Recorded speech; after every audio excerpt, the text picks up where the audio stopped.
This is going to be IDDQD versus GoogleMe. This is GosuGamers Overwatch Weekly Grand Finals. And we're on Numbani. Yet Numbani, here we go. It looks like what George Lucas would design if he were told to design a city. It looks like Naboo, very much so. So, Not enough mighty chlorians. No, there's never enough midichlorians.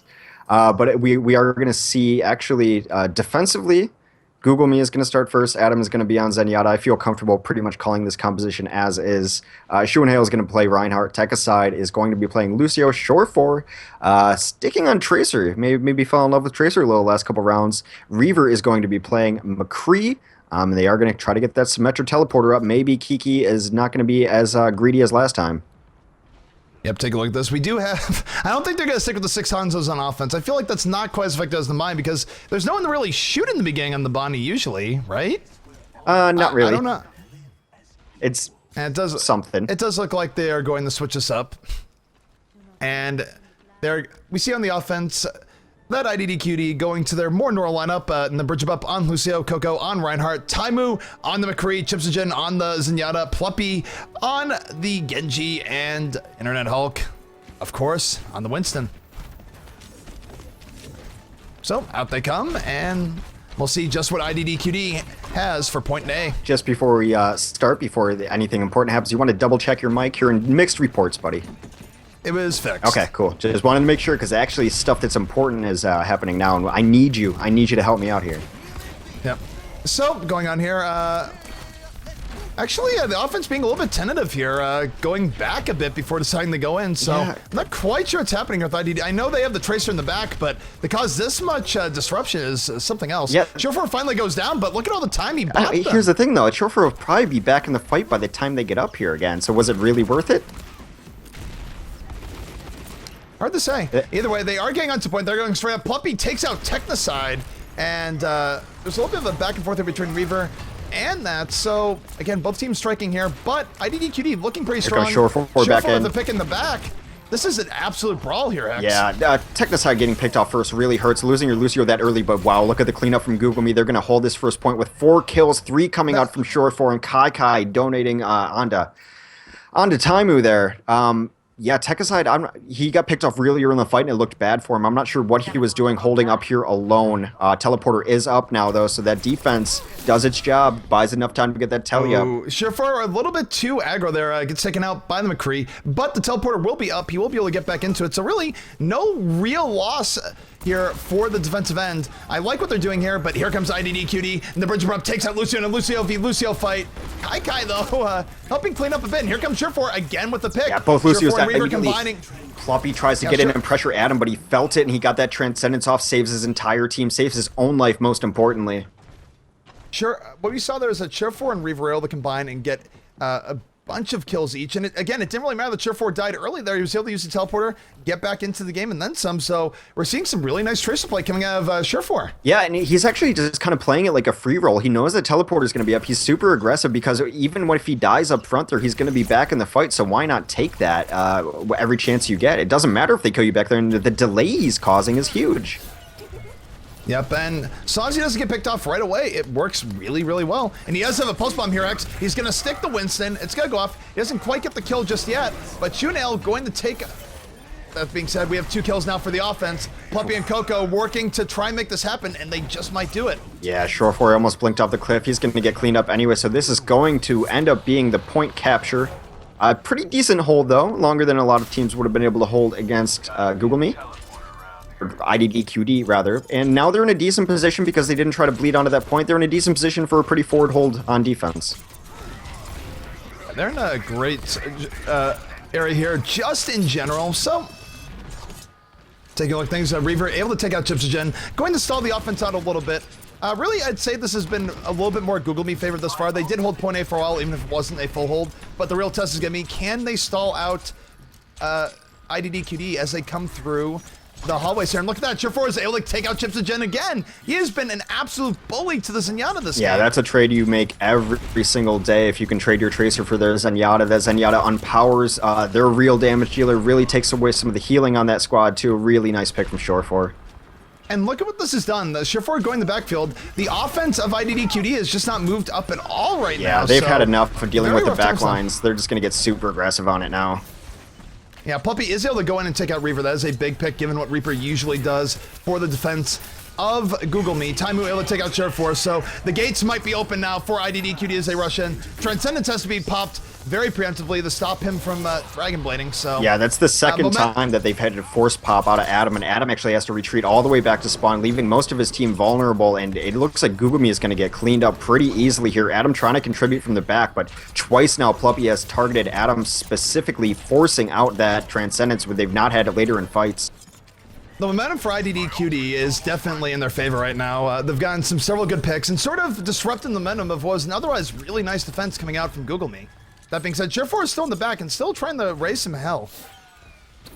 Yeah, they are rolling pretty well, though. I mean, it all happened when they decided that it was enough of dealing with the backlines. They were tired of getting poked at. They popped an offensive Transcendence, did all the speed bursts, and really got moving and won a fight decisively, and they've been on the card ever since. Again, take a look at Shift4. Shift4 really not letting himself get too close to McCree and actually having to go back and heal. So he's being distraction, but getting a little bit handled by Taimu thus far. In this next push. That being said, here comes IDDQD. They want to roll in. Here comes Shift4 coming up the flank. That being said, there's 4 people dead immediately. An entire group up from IDDQD on the push in. Shift4 a little bit late to the party, and it cost them dearly as IDDQD now in great position to take this point. They might, I think Internet Hulk might just go up and block the door with Primal Rage, and he's doing just that. He is bouncing them back. He is not letting them get to the payload. They want to cap this right here and right now. There's a tank at each door. Amazing play, and we always give Pluppy all the credit in the world. We talk about Taimu, but man, I want to highlight the tanks there because Coco and Internet Hulk went absolutely bonkers on that last point. They pushed it, then they locked out the doors completely, absolutely slamming that game shut. Yep. So yeah, right here. Yeah, this is what really helped them get through here. And meanwhile, this is a case where like Shift4 is a little bit behind, didn't get there in time, but I'm not sure what it mattered because what a great initiation coming out from Coco there. And that is a nice time set from IDDQD. 5:19 on Numbani is insane. That's very, very quick. However, it is beatable because they did not take first point immediately a couple times. There's some defensive there, so GoogleMe has an opportunity to take it back. 5:19 is a good time, but it's not an unbeatable time. If any team is going to be able to come back and do it faster time, it's going to be GoogleMe. But going back to sort of what we talked about beforehand, IDDQD is known for having really good defense, and I think they're going to have some degree of issue here. Yeah, I mean, they do have a strong defense, but GoogleMe is kind of they feel more of a snowbally team. They get that first point, they're going to put people ahead, they're going to be a little aggressive, and they might just clear the path before another fight even really happens. So it's going to be kind of a battle of wills here. We'll see if IDDQD does run a defensive kind of composition. It looks like Internet Hulk is going to be coming out in the Symmetra immediately. Yeah, and Symmetra, a very key part of the longer holds on the control points that we see. And there's a reason why she's run very, very regularly. And, you know, some people give her a hand and say, well, gee, why don't you run Symmetra more? I think the devs are totally okay with certain heroes being niche heroes that are run on certain points and not your every map power heroes. I think that's totally okay. Yeah, Symmetra may not be on every map, but on the maps that she's good at, she's great at. She's almost a must-run on some maps. I consider her a must-run on Hollywood defense. She's got a really good spot on King's Row defense. There's definitely places in the game for Symmetra, and just because it's not every map, like maybe a McCree fits in every map, it doesn't mean that she needs to be changed or balanced in any sort of way. So taking a look at IDDQD as they come in here, we have Internet Hulk setting up turrets as Symmetra, Coco as the Reinhardt and the Bridge up as the Lucio, Pluppy on Junkrat, Chipsogen on the Zenyatta, and Taimu on McCree. GoogleMe looking to break the time of 5:19 and take this first map in a best of 5 in our GosuGamers NA Weekly Grand Finals. They're going to try to do it with a composition of Kai on Winston. Reaver, it might be running an offensive Widowmaker. Short4 is going to play Tracer again. Shu and Hale on Reinhardt. Adam playing trusty Zenyatta, and tech side as Lucio. Yep, and that is the starting signal. The timer has started. And here comes GoogleMe. Can they beat the time set by IDDQD? We're about to find out. Oh. And they have the offense. Reaver is on Widow. We've seen this before, Hex. Yeah, Reaver with a nice 4K yesterday on King's Row on Widow was a little disappointed that we didn't get his POV during it, but I told him we highlighted it pretty heavy. He should be happy with the attention. Looking for his first pick of the game behind the bus here, but he's getting spammed out a little bit by Pluppy's Junkrat.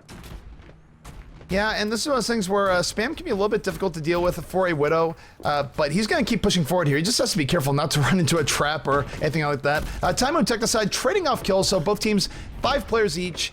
And right now, Reaver not really finding the targets he's looking for. The Widow a little bit lacking in oomph right now. Yeah, he's going to try to do it now that Pluppy's a little distracted.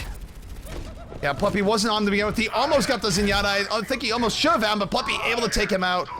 And again, a little bit of back and forth here. Pluppy on the defensive tracer. But I mean, you know what's good about this? Schuenhale, like, he's kind of took the opportunity to take the free third that they were going to give him on the point. Now it's going to be easier to capture the next time around. Maybe not the most impactful plays, but it looked like the push was already stalled out a little bit, so he just kind of snuck on the point and took that first third.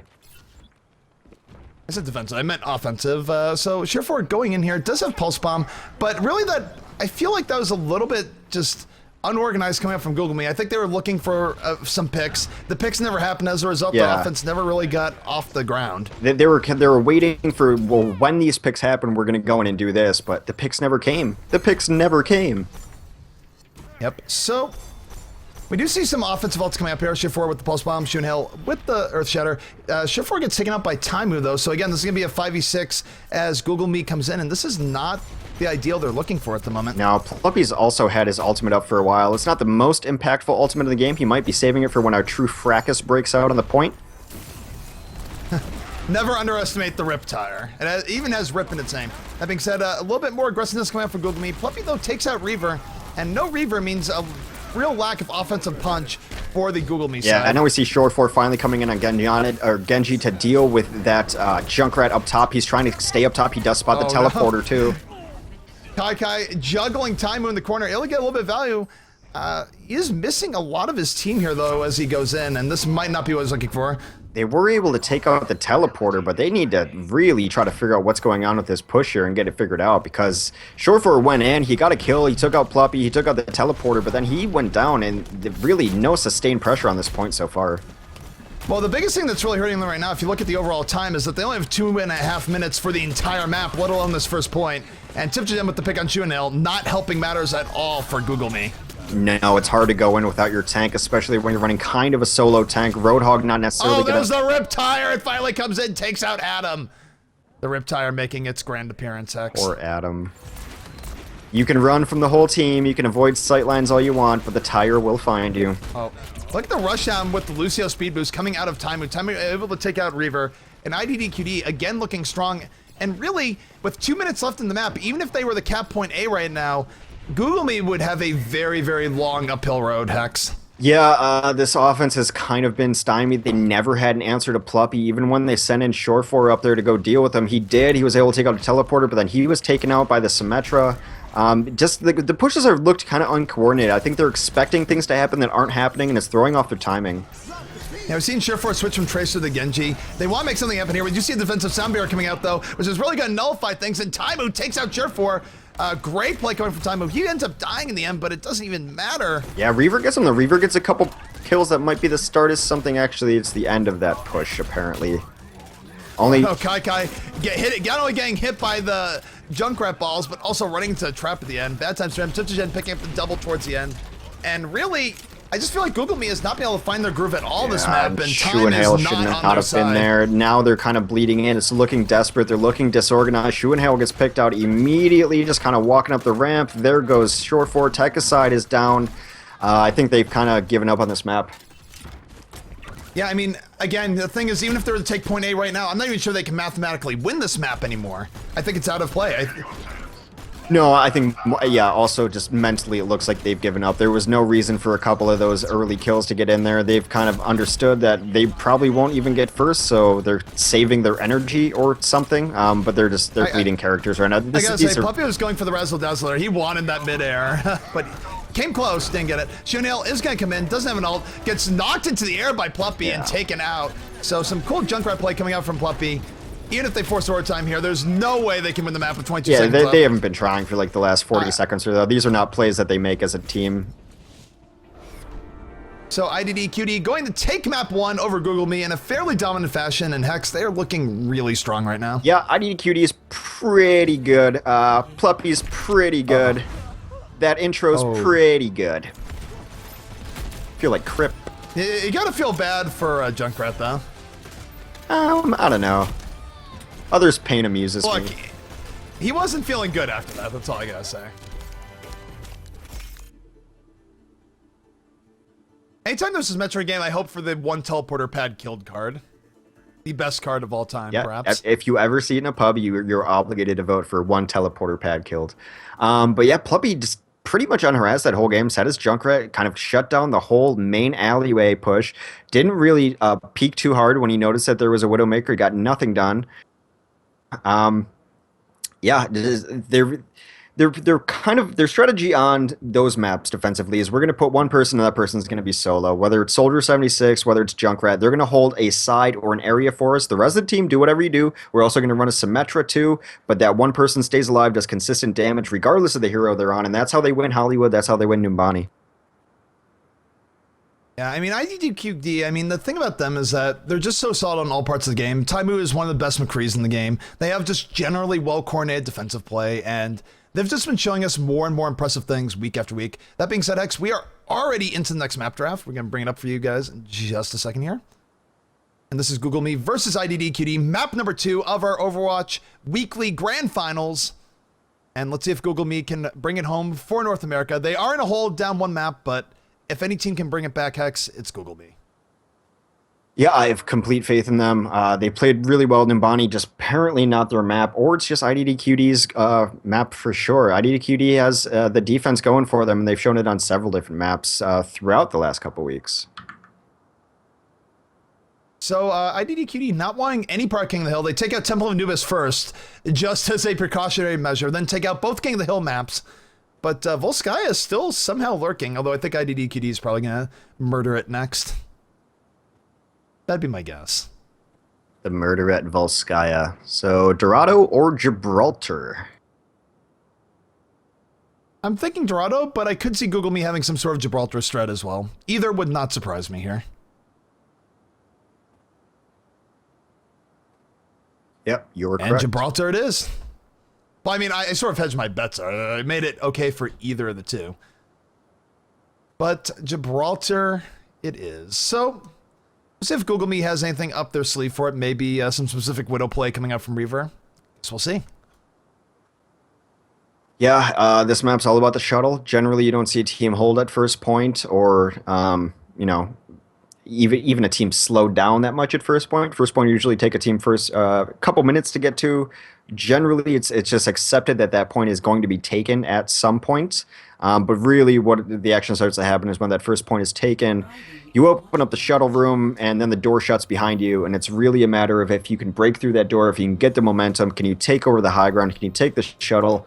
A lot of good opportunities for Widowmaker play here, and I'd be actually kind of surprised if we don't see some Widowmaker play this game. Yeah, I mean, I think for the Widow play, we have seen Puppy on Widow from occasion. It doesn't seem to be one of his more favored roles. Like, we have seen him on it, but just not something he goes to very often. I do think that when we get to the GoogleMe attacking phase, I think GoogleMe would definitely put Reaver on Widowmaker to start things out. Right. Oddly enough, it does seem like they might actually be running a Symmetra. Symmetra's not really all that associated with this map in particular. No, but I think I have seen areas where people have run her on this map. I think it's gaining a little bit in popularity just to try and make up for a more powerful defensive hold earlier up, because otherwise you're stuck defending past the first checkpoint. Yeah. Whereas Symmetra might allow you to have a stronger hold before that first checkpoint. Yeah, maybe be able to hold this high ground a little longer, maybe delay even the shuttle phase of the game if you feel that maybe your team's not as strong in the shuttle phase and perhaps you want to extend the map in other areas of the map, then definitely running a Symmetra can help you kind of stall out. Again, with Symmetra, it's always that value game. Is she going to be able to get value, or is it a complete waste of a pick and you get rolled over? It hasn't been really the waste that it used to be, though. Even when Symmetras aren't getting their teleporters up, they're showing up in the kill feed and they're getting some damage done. Yep. So taking a look at defense, we got Cheer 4 on the Genji, Kai on the Symmetra, Tech the side on Lucio, Reaver on McCree, Adam on Zenyatta, and Shunel on the Reinhardt. And it looks for IDDQD, the IDDQDs. Pluppy is going to be playing Genji, Chipsijin is going to be on Zenyatta, Nagurbabup is Lucio, Coco on Reinhardt, Taimu on McCree, and Internet Hulk will play Winston. So GoogleMe, Surefour picking up a Discord orb right away. Not what you want to happen as Genji, because sure you have the orb on you, but now actually both Genjis have both orbs on them. I'm not sure what this says about Genji right now, but they're both equally as vulnerable and equally as getting healed. I don't even Hex. Yeah, Surefour decides he's had enough of that party, doesn't feel like really playing with it, and meanwhile, they're just pushing the cart. They're kind of the defense on roller skates here.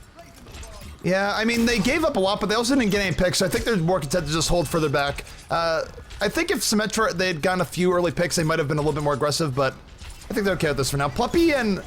You see right now, Pluppy and Surefour are both doing Genji-related things, and no one has died yet. Finally, Reaver striking first blood, but Junel also going to pay a price as well. Well, actually, wow, Symmetra getting 2 kills, takes down Coco and the opposing Zenyatta, too. I think eventually cleaned up. Does Kai have a teleporter up? No, not up quite yet. Not yet, but almost certainly You know soon. what's a really cool place to put it is this kind of window overlooking the first point, too. It's really hard for a team to get back there, and they actually have to send someone into a vulnerable position to actually try to deal with that teleporter. We'll see where Kai decides to put it. Yep, take a look here. Pluppy does have the Dragon Blade up. There's not too much else up coming up from the offense, but even one Dragon Blade we've seen do a lot of work defending the map. Also, Pluppy might be getting flanked by the other Genji here. The other Genji is behind him, and instead going for the rest of his team, going to have to back out. Surefour deciding, okay, maybe I don't want to go in on this just yet, and he is going to get taken out by Pluppy. And here comes the Dragon Blade coming out from Pluppy. Pluppy getting the backfield, going to get nullified by Transcendence, and Pluppy's just going to have to stay back for now. Meanwhile, look at what the rest of the IDDQD offense is doing here, Hex. They picked off 2 people off Pluppy's distraction, and they are rolling. Yeah, Reaver able to get a pick, but now you've got an angry Winston trapped in a room alone with Adam. That does not end well for Adam, although Reaver stays alive through that somehow most of the kills. Reaver's still doing work. Shunel with the Earth Shatter, but look at Winston dropping in with the barrier field, able to create a little bit of space. That was really, really nice coming out from Yeah, and a lot of kills, and look at these reinforcements. I love the position of this teleporter is the exact opposite of greed. It is going to be useful not only in defending this point, but if this point gets captured, it is still going to provide utility, although I think it is now out of charges, but it served its purpose. It was a really cool teleporter in the shuttle room on the stairs. Yeah, I mean, really, not only was the teleporter a big deal there, the Reinhardt ult followed by the follow-up from Reaver was so on point, and GoogleMe pulling out some cool tricks here. Yeah, this Symmetra has gotten so much value, so much showing up in the kill feed all over the place, which means the turrets are doing work, slowing people down already. That ultimate charge, another teleporter ready to go, and it comes down. Yeah, and they have to do something about the teleporter, or at least get a full wipe to where it doesn't matter, because really, IDDQD find themselves in a little bit of trouble here. I mean, they do have 3 minutes, 50 seconds. Right. I doubt they're going to get stalled out at this point. But for tiebreakers, if they don't get through the hangar, this is huge. This is a great hold coming out from Yeah, GoogleMe I can't remember the last time I saw a team this stalled out on the first point here. I don't remember any time that I've ever seen a team not get this first point, so a phenomenal defense going on right now. Yep, and again, we have this Genji war between Surefour and Pluppy. Surefour going to be victorious that time, and that's going to be pretty big for the defense. And look at this positioning. They're sort of holed up in this right end here, but they have no offensive momentum coming off this, and they actually seem a little bit trapped. No, they do put 2 people up to try to deal with this. this teleporter, though. Both Taimu and one of the Winstons up there dealing with that teleport, and they get a couple kills off it. Adam and Reaver, though, clean up the mess afterwards, and it's just a bloodbath. Yeah, I mean, getting the teleport is nice all, but they're losing most of their team for it. They did trade off some kills, but take a look at Surefour. Surefour in the back. Pluppy doesn't have an orb. Pluppy is totally outgunned here, and he's going to have to back out. That's what I was mentioning about that teleporter up in this room with the window in it. Not only do you have to send people to it, but when those people are up there, they're in a super vulnerable spot, and they ended up getting picked off because of it. So they're devoting resources to a teleporter that already got value, and they die for it. Yeah, so take a look there. I think this is going to be the offensive push for IDDQD. They have so many ults up. We're going to be seeing a Transcendence here. Surefour takes out Pluppy, though, and that's a big loss before any ults are even used. Yeah, that's all their damage through it. It's no use keeping people alive if the damage is coming through. And Pluppy, we have Surefour coming in through the back right now. Coco able to take out 2 kills, though. Taimu with the 3rd. So even though they lost Pluppy really early there, they're still making this work off the play of Coco and Taimu. Yeah, Kai comes off of the Symmetra, is now on a Roadhog. An interesting pickup there, not something you generally see in this map, but Adam coming in last second, trying to stall at this point even longer. Yeah, I mean, the Transcendence doing an admirable job at delaying, and hey, Surefour's back in there. They might be able to delay this yet. Adam's still. This would be huge Adam if they back did. on the cart. He's gonna get knocked around by the Winston, but the delay was so long. Surefour with a couple picks though. Surefour with more than a couple picks. He's doing damage left, right, and center. He is not being accounted for, and he's just, I mean, he's basically playing duck on at this point. Yeah, I can't believe No one is attacking him right now. I can't believe how long this cart's been stalled out. This is a hold to end all holds. I thought they were really in bad position. I questioned Adam's decision to say, because if he get picked off there, they're going to roll through on them without a support. And oh my goodness, how gutsy that was to stay on the cart. And they did not cap the cart yet. Yeah, I mean, even though they were able to get a good push here, I feel like if Pluppy wasn't picked to start out the push where everyone IDDQD had ults, I think it would have went a little bit better, but that time has passed, and now look at the ult situation, it's totally reversed. There's 4 ults up for the defensive end, and IDDQD is going to have trouble pushing through Let's here. see what this High Noon does, though. Does nothing. Well, there's that. And then look at the High Noon coming up from Reaver, also does nothing, but look at the defensive positioning here. GoogleMe positioning so smart here. Adam able to take out in the bridge up. Reaver taking out Taimu, and IDDQD in a lot of trouble. Reaver takes out Pluppy. This has been one of the best defenses I think I've seen on Gibraltar. Yeah, this is absolutely insane. They got the Symmetra value, and then they decided they didn't need it. They added in a Lucio, or no, not a Lucio, a Roadhog who's been throwing down hooks. Not only that, but he went whole hog and completely scattered the team there. Really cool composition switches. They got the value where they needed it, and they're just absolutely murdering right now. Yeah, and take a look at this here. They have only a little bit of time left if they want to bring it to the hanger phase of this game. They need to do something now, and it's really going to be off the Transcendence of Adam, if anything. But they need to not lose any people before the Transcendence comes down. We see a defensive Transcendence come out. Surefour takes out Pluppy, and again, Pluppy's been dying early in a lot of these fights, and it has just been crippling the IDDQD offense. Yeah, but Adam is also down for the other side. Surefour takes out Tamu. Schillenhall takes out the opposing Zenyatta. The sound barrier is huge, and that's going to seal the fight. That's going to seal the match. They stopped him. They stopped him on Gibraltar 1. Yeah. So IDDQD only able to get to the first checkpoint, and now really the gates are open for GoogleMe, because all GoogleMe has to do is bring things to the second checkpoint, and they will take map number 2 and even the series 1-1.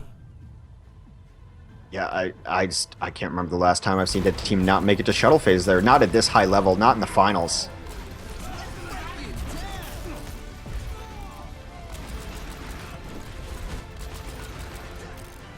So, moving on to round number 2. That being said, IDDQD has really good defense, so I wouldn't be surprised to see them pull off something where they have just as impressive as a hold. I guess we'll see.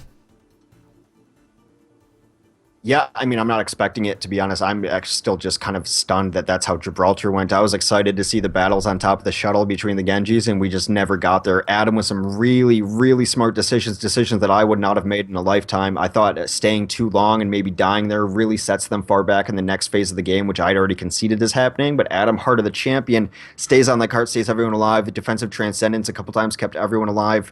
They always had Surefour up on top with the orb, just kind of giving them that information to letting them know, here comes the push. And like you mentioned, the early picks on Pluppy really stalled those out. It was a great catch. Yeah, I mean, that's one of those things where I think like I said, I pointed out mid-cast, but what really happened a lot of times, Pluppy would get picked by Surefour or Reaver and going in, and that just going in 5v6's offense doesn't have the same impact. And the time where it really hurt is when IDDQD effectively had every single offensive ult up. If Pluppy could have stayed alive for a little bit longer, I think they take that with ease, because they did come very, very close to taking it there. It's just they were missing that extra bit of offensive power, and Pluppy dying early probably cost them that. Yeah, I mean, when you're running these really kind of all-star-ish aggressive players, losing them early really hurts. We saw it early when Surefour would die kind of quickly on Tracer and King of the Hill maps. They really put GoogleMe in a hole, and Pluppy is kind of playing the same role as Surefour. They're the closest thing to DPS carry the game has right now. Yep, so taking a look at things here, we do have the IDDQD defense on the way out. We got Internet Hulk on Winston yet again, Pluppy on the Reaper, Chipsogen on Zenyatta, and the Bridge Up on Lucio, Taimu on McCree, and Coco on Reinhardt. So pretty standard defensive lineup coming up here, but Hex, tell us what you see on the offense. Is this double sniper? I think we're going to at least see one of them. I imagine that we're going to see both of them. Reaver on the Widowmaker, and of course Kai on Hanzo. Did you catch a time on the very first point? I almost forget this first point even exists under the bridge.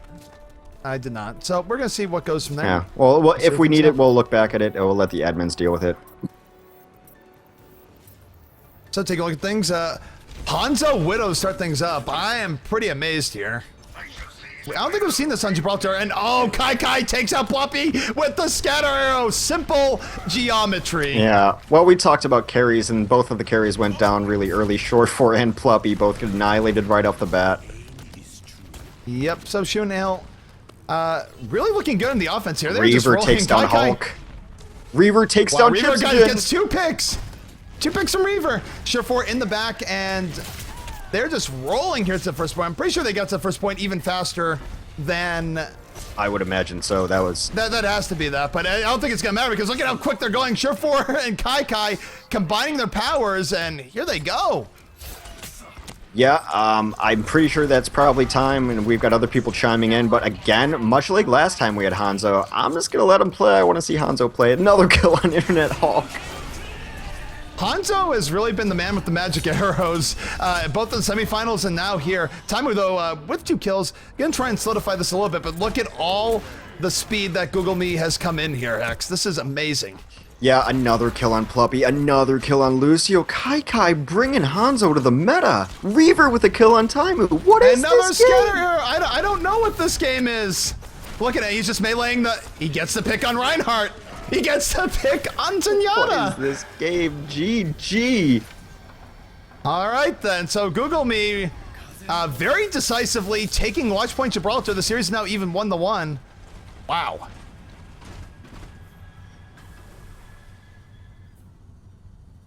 All right, then. So they're just going to ride the victory cart to the end. And really, it's kind of interesting. GoogleMe has been getting a lot of use out of Hanzo on offense, both in the semifinals and here, Hex. I mean, we just saw it again. Kai got a ton of kills, probably the most on his entire team. Yeah, that, and when you're trying to dodge scatter shots and just arrows through doorways, and all of a sudden Reaver comes up and gets a couple picks too, just on a Widowmaker. You know, the more traditional sniper, if you will, but man, that was absolutely brutal. And the fact that they lost Ploppy right off the bat too really hurt them, because he was playing Genji, and that's supposed to be able to shut down your snipers. So some scatter arrows are guaranteed kills and some are a bit RNG. That was a bit of a lucky shot by Kai towards. I mean, it was an educated lucky shot. It's sort of, you know, simple. For example, you play poker. It's sort of like going in with reading the table and going with a good hand, but still, there's a little bit of luck involved there, and you know, Kai definitely hit his flop, so to speak. I don't think Ploppy was very pleased with it, though. Yeah, crazy game right there. I'm really impressed. I'm at a loss for words. The defense is supposed to be IDDQD's thing, but that defense on Gibraltar, that just set a new precedent of that you can hold. Maybe not first point, because first point, again, I forget it even exists under the bridge. But that second point, if you don't like playing Gibraltar because you don't like having to go to the hangar, just don't let them go to the hangar. No big deal. Yep, so we are going to see the play of the game, and I'm pretty sure it's going to be a Hanzo play of the game, but I might be wrong. Let's take a look. Nope, Taimu. I did clarify, I could be wrong. And this was towards the very, very end. He got 2 kills very quickly. Dodging the dragon, coming in. But unfortunately, it was just too little, too late. That Hanzo card, though. 5 medals earned, 4 gold medals. I think we saw Hanzo's contribution there, Hex. Yeah, so that's what, final blows, eliminations, objective time. Something else. Probably teleporters destroyed. Yeah, and I think what's going to be interesting is going back and sort of analyzing why Hanzo's being effective here. Maybe, I'm not sure it's because of the shields, the fact that we're seeing more Winston or Reinhardt, but I think for defense, we saw IDDQD running both Winston and Reinhardt there, so I don't really know. I don't know if it's a positioning thing or what, but Kai was able to thread the needle and get a ton of very important picks in that last map. Yeah, I mean, we expected Widow. You know, we said pregame that Widow's pretty good on that map, and you know, Reaver has been known to run a Widow from time to time, but I did not expect the Hanzo there. So the Hanzo entered the meta today in such a cool way. Kai is playing such a cool Hanzo. Yeah, it's just been a blast to watch. Absolutely. So Moving on, we have the next draft link up. We are going to be moving on to map number 3. With GoogleMe evening up the series, we are guaranteed at least 4 maps today in our North American finals. Yeah, could not be happier. These are the teams I want to see play. I'll watch them play all night, but unfortunately, we're only in a best of 5. But we are now, I don't even know now. Heading into game 3, heading into game 2. Game 2. I mean, technically, it's now a best of 3. It's been even upped. Yeah. We are now in a best of 3 for the grand finals, as both teams have struck at each other. IDDQD, of course, picking up Numbani in a very dominant fashion, and GoogleMe striking right back on Gibraltar. So I can't wait to see what comes next, Hex. Yeah, these teams definitely have their own maps that they like, maps that they dislike, but I would have thought that that map would have favored IDDQD, and I was proven completely wrong. I would have thought that, if anything, maybe GoogleMe completes it faster with their aggression, not holds on second point. So it's all up in the air right now. Hanzos are in the meta. We're seeing double offensive sniper, which I complain about constantly if I'm in a pub. We don't need 2 snipers, guys, in Gibraltar. Apparently we do. And it's been a blast, and now we get more of it. Yep, so map bans are beginning. GoogleMe with the first ban. Curious to see what they'll take out here. I gotta imagine that they don't really want to go back to Numbani. Yeah, and there it is. They immediately take out Numbani. Even more of a map they don't want to play on, the Temple of Anubis, so that probably says something. Yeah, I mean, it's also kind of like, well, do we really even need to bother taking out Temple of Anubis? So Numbani definitely in IDDQD's favor. I think if they have a second map that they want to go to, it's probably Hollywood. And IDDQD definitely doesn't want to go back to Gibraltar. That was a pretty poor effort from them on that map. I love the respect bans coming out where you strike deep at a team once on one of these maps, and they just take it out for the rest of the series because they know they don't want to go back there. They are conceding defeat, and they strategically just no more. Yeah, no mas, por favor. Meanwhile, Temple of Anubis sneakily surviving to the last 4 maps. And Volskaya, for that matter. Well, there goes down Temple. I imagine Volskaya will be down next. I would love to see a game between these two teams at Volskaya. Volskaya, doesn't Volskaya favor GoogleMe with their sniper play? Maybe. I think IDDQD, though, if they really have a favorite map here, they could gamble, take out either Dorado or King's Row, whichever one they don't want to play, and hope that GoogleMe takes out Volskaya. Well, so much for that strat.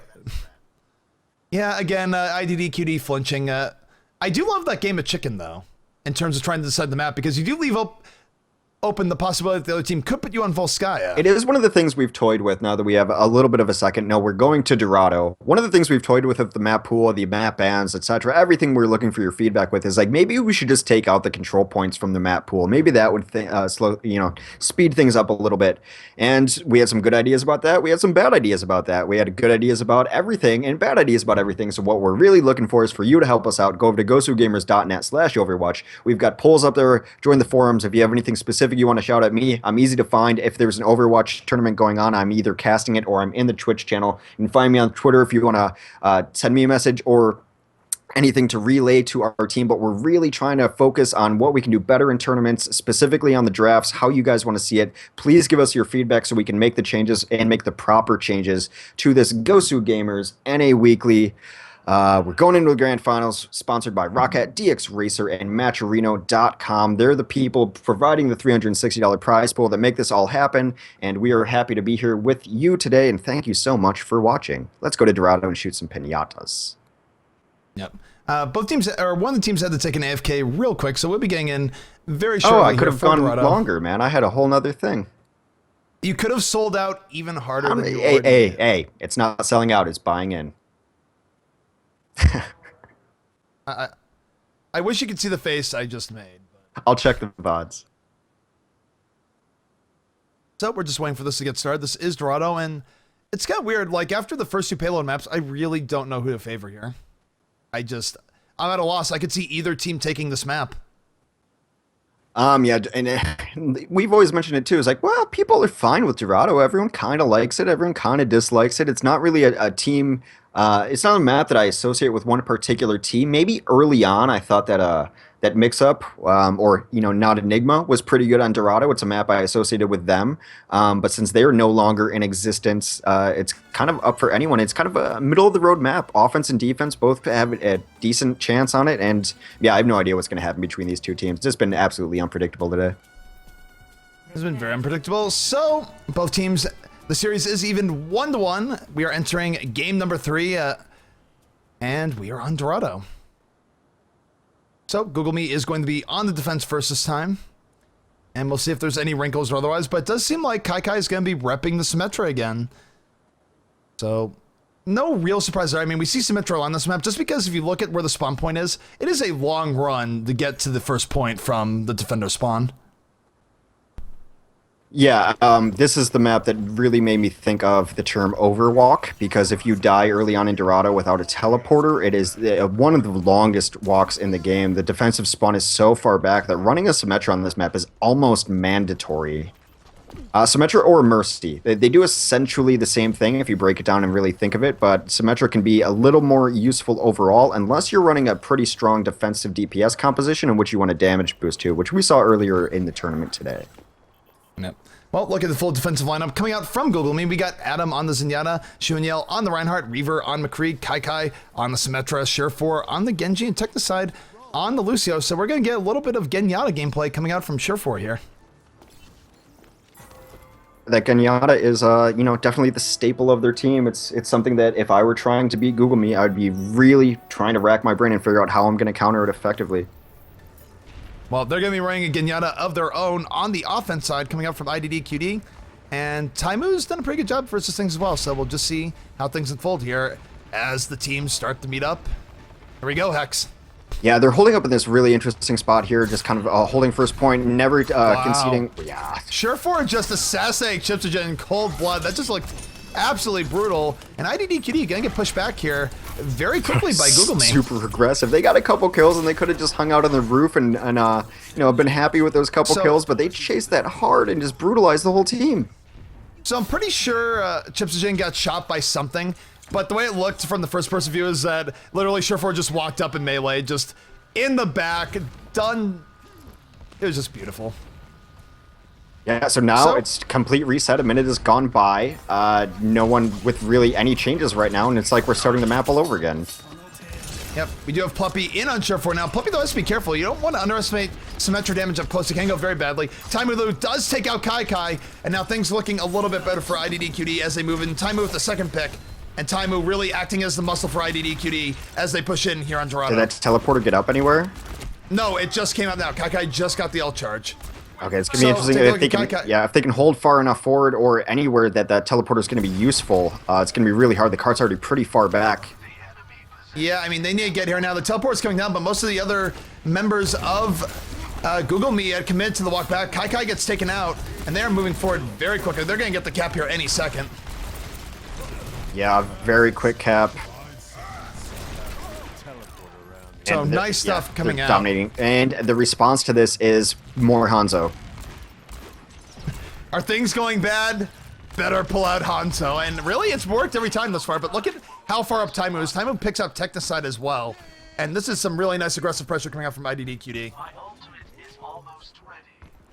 Ultimates are kind of evening up, though, so in the next big fight, it's really just going to depend on who's hitting their ultimates better, how the synergy works, and kind of where the support combinations come off. Every ult is up on the defense aside from Hanzo ult right now. And that's only because Hanzo just switched. Yeah, a couple of headshots, though, and he can get that ult up quickly. And Taimu, however, he's dead. Yep, Deadeye coming up, but Taimu going to get taken out right away, so not quite what he wanted there. Both teams losing a player. In comes the Dragon Blade from Puppy. Puppy trying to make the most of this here on the attack. Gets in the backfield, but has to back up. Defensive Transcendence forcing him out. Reaver with the kill. And defense trying to hold strong here, and I think they might just do just that, Hex. I feel like that spot for Deadeye up there in the top of the bank on the flank is kind of played out. Everyone expects it, and you kind of saw it as soon as it was up. Someone knew where exactly it was going to be, and they took out the McCree immediately. McCrees are going to have to come up with a little different strategy, because we see that High Noon come off there every game, and now teams know it. Speaking of High Noon, Reaver able to go for a quick High Noon there. It cancels it early, but still takes out Chipsogen.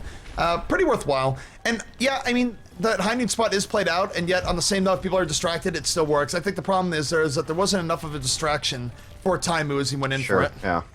Okay, so we're off Hanzo, and now we're on Roadhog. Our wild ride continues with Kiki. Kiki. Yeah, if we ever get him on an interview, we're going to have to figure out, is it Kai or Kiki? I think it's Kai. Yeah, Kai sounds a little more adult. Kiki is like baby talk, so let's just go with Kai. We do see the offensive transcendence coming out here. Here comes IDDQD. They want to push us in. Coco with the Earth Shatter. Internet Hulk with the follow-up. But Reaver not letting it go down easily at all. Reaver's still fighting this. Flashbang comes down, not able to go over the top, but Surefour now in the back with the cleanup. 2 kills so far for Surefour. Surefour and Reaver are chasing this down. They pick up a third. Puppy takes out Reaver, but Surefour getting even further back in. Just, he finishes it up. Kills out Lucio. Kills out his counterpart in Puppy. Surefour with the absolute clean chase. Yeah, Surefour has been great here, and he does have Dragon Blade up. They do have a defensive Sound Barrier up as well, so I would not be surprised to see Sound Barrier be used in conjunction with the Dragon Blade for the next defensive effort by GoogleMe. Yeah, probably a couple double break it downs here momentarily at the beginning of the next fight. In comes Winston. Winston, bit of lightning here coming out. We do see the Lucio coming to protect the side, and there is the prophesized combo, but they're not going in quite as quick as I would have thought. Reaver, though, takes out Pluppy. Yeah, they're actually backing up. They're backing out. Surefour looked at that as like, okay, I like diving, but I'm not going to dive that deep. Yeah, well, they also lost Pluppy almost immediately, and they decided that just wasn't time. However, now they come in. High Noon is up, Shield is up, Sound Barrier is up, but Transcendence is going to counter all of it from Adam. That was a great transcendence from Adam, and look at this. They're rushing in. Reaver, Shu, and Hale, and Surefour all going in. A 4-kill for GoogleMe. And that is a great defensive setup for them, Hex. You know, it was a setup that would have worked swimmingly in maybe beta week 1 or beta week 2 when we didn't see Zenyatta in the meta. It was mostly Mercies and Lucios. That would have wiped a full team. But the reason you're seeing Zenyatta in almost every composition now is because that cast time on the Transcendence, it absolutely nullified any other sort of timed ult, and that's why that High Noon failed completely. Now they're trying to go in through the right here for a little bit of change up. Kai, though, takes out Internet Hulk, and this is gonna make things rough. Surefour takes out Taimu. Puppy trying to even up by taking out Reaver, but Surefour again is in the back and is wreaking havoc. Yeah, he's got that orb. He's even got a tank with him now in Shu and Hale. Shu and Hale is actually going to back out and play a little more defensively. They can afford to lose Surefour up front, even through all these shenanigans up here, and they do eventually lose him. He'll be back in the fight slow enough, but they don't want to lose the tank before they get engaged on. Yep. So, really solid defense here, but hang on. There's a lot of offensive ults up here. This could be IDDQD's time. They're Brave the Blood. Deadeye comes down. Defensive Sound Barrier comes down. And oh no, Puppy goes down again! Reaver able to get the quick pick. Reaver doing great work here, but man, Puppy needs to stop dying early in these offensive pushes. It is killing IDDQD right now. Yeah, this is a Transcendence chase too. Chipsogen popped Transcendence a little too late, unable to save his 2 counterparts from Reaver's Peacemaker. Adam's Transcendence came on just in time, and they were able to absolutely clean up that fight. Now Pluppy's kind of back in the fight, ready to spam away, but the rest of his team's dead because he died so early last time. Yep. So, I see Pluppy now with Dragon Blade up. Sound Barrier is up for the offense. They have 2 ults up, but this is not quite the opportunity that they just had. Still, though, given the ult situation, they could make it work. But again, Puppy in a very vicious fight with Surefour, and he needs to win this one. Oh man, a nice Earth Shatter. Oh my god, Reaver with the triple kill off the Earth Shatter. Kai with a little bit of cleanup as well. And again, IDDQD going to be pushed back, and man, GoogleMe is looking phenomenal right now, Hex. Yeah, Shu and Hale's not going to get credit for that because he died immediately after the Earth Shatter, but that is the only reason that Reaver got those 3 kills. It's really easy to shoot people who are lying on the ground. Yep, Puppy now the only one that has ultimate. Sound Barrier was used in the last push unsuccessfully. He has Dragon Blade, but without the supporting ults, I think he's going to find himself without a whole lot of help here. That being said, he's coming in, he's dashing in, trying to be the hero. Does take out Adam, so Puppy making things work here. A little bit of redemption coming in. 3 kills so far for IDDQD. They're pushing to this point, Hex, and this might be just what they need. Yeah. That was Mission Impossible, and Puppy finally breaking through, getting a good play, and they get there with 2:18 remaining on the clock. So IDDQD a little bit of life in them yet, and they did it without having a whole lot of ults up. Yeah, a surprising push, if you will, and not a whole lot of defensive ults up right now, too. They do have Sound Barrier, but I think they're just going to try to stall out as best they can here. But there's some really nice momentum on the side of IDDQD. Yeah, things are looking pretty good for IDDQD here. They are rolling, and really, GoogleMe has yet to reestablish their defense, and look at all this pushing coming from the payload basically for free. Yeah, I mean they're having to hold so far back. It seems like that last push has kind of crushed their confidence too. They're not going to be able to chase kills. They're really kind of just biding their time, and all they need to do is stall out for another minute and a half. Yeah, a minute and a half, but that seems a very long way away here. Coco's coming in with the Earth Shatter. It's going to be dropped any soon. Sound Barrier down for both teams. They're going to back up just a moment here, and here comes the Earth Shatter. Earth Shatter does come down. Transcendence, though, going to help the defense a lot here, and here comes Reaver again. Picks off 2 kills, but that might not be all. Coco with 2 kills of his own. Surefour in the backfield. Let's see what take a look at Surefour. Surefour going to need to carry this for the defense. Does take out Coco, and I think this is going to be a successful defensive hold on this push for GoogleMe.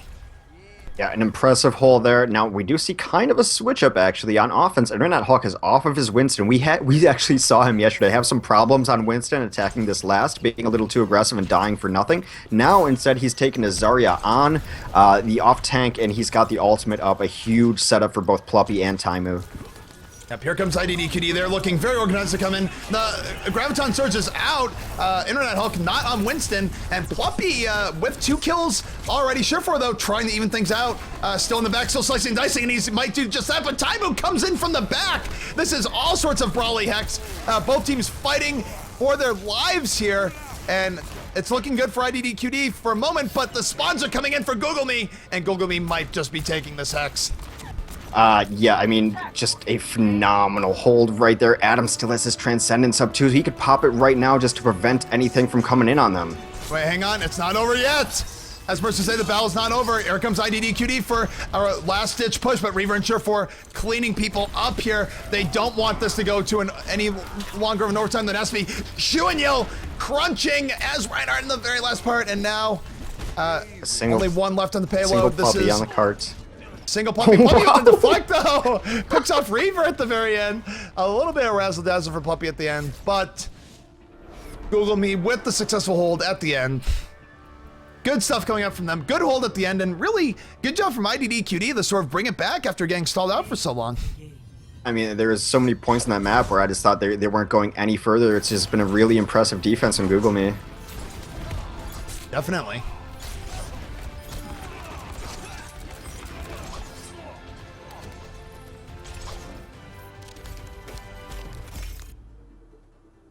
Wow. So we're going to be switching to the next side, Dorado.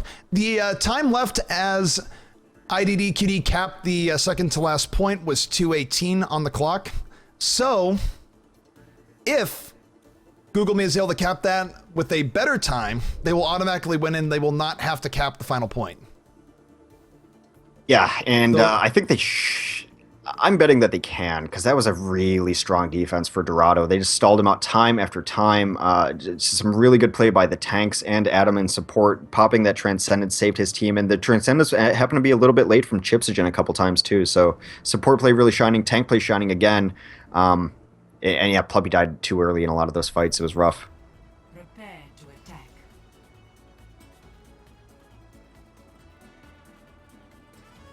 So the IDDQD defense will be assembling here in 30 seconds. Looks like we will be seeing a Symmetra, and IDDQD, they have a job on their hands, because really the biggest threat to them, not only do they lose if GoogleMe caps, but really I do think they can get to that checkpoint a bit faster, because that was a phenomenal hold from GoogleMe to hold there for that long. So we'll see how things go. Yeah, and we're gonna have we're gonna have a Hanzo, I think. I mean, normally I would say this is ridiculous. There's no possible way that this Hanzo is gonna stay, and we're just getting caster trolled. But no, this Hanzo is definitely in play, and Surefour is actually gonna move to Tracer too, and there's more. We might even have a Junkrat in this game. Wow. So looking at the full defense coming out from IDDQD, we got Chipsogen on the Zenyatta, Internet Hulk on Symmetra, Taimu on the McCree, Nabridgeb up on the Lucio, Pluppy on the Junkrat. We've seen it before, and he's making his appearance yet again. And Coco on the Reinhardt. Yeah, he's kind of really aggressive on this roof, and here comes the Junkrat over the roof. It's got to be an exploit, got to be a glitch, whatever. We're not worried about it. Surefour is going to play Tracer, Tekkasad's going to play Lucio as always. Kai is going to play Hanzo. What is this? Do these things do damage? I feel like... I don't know.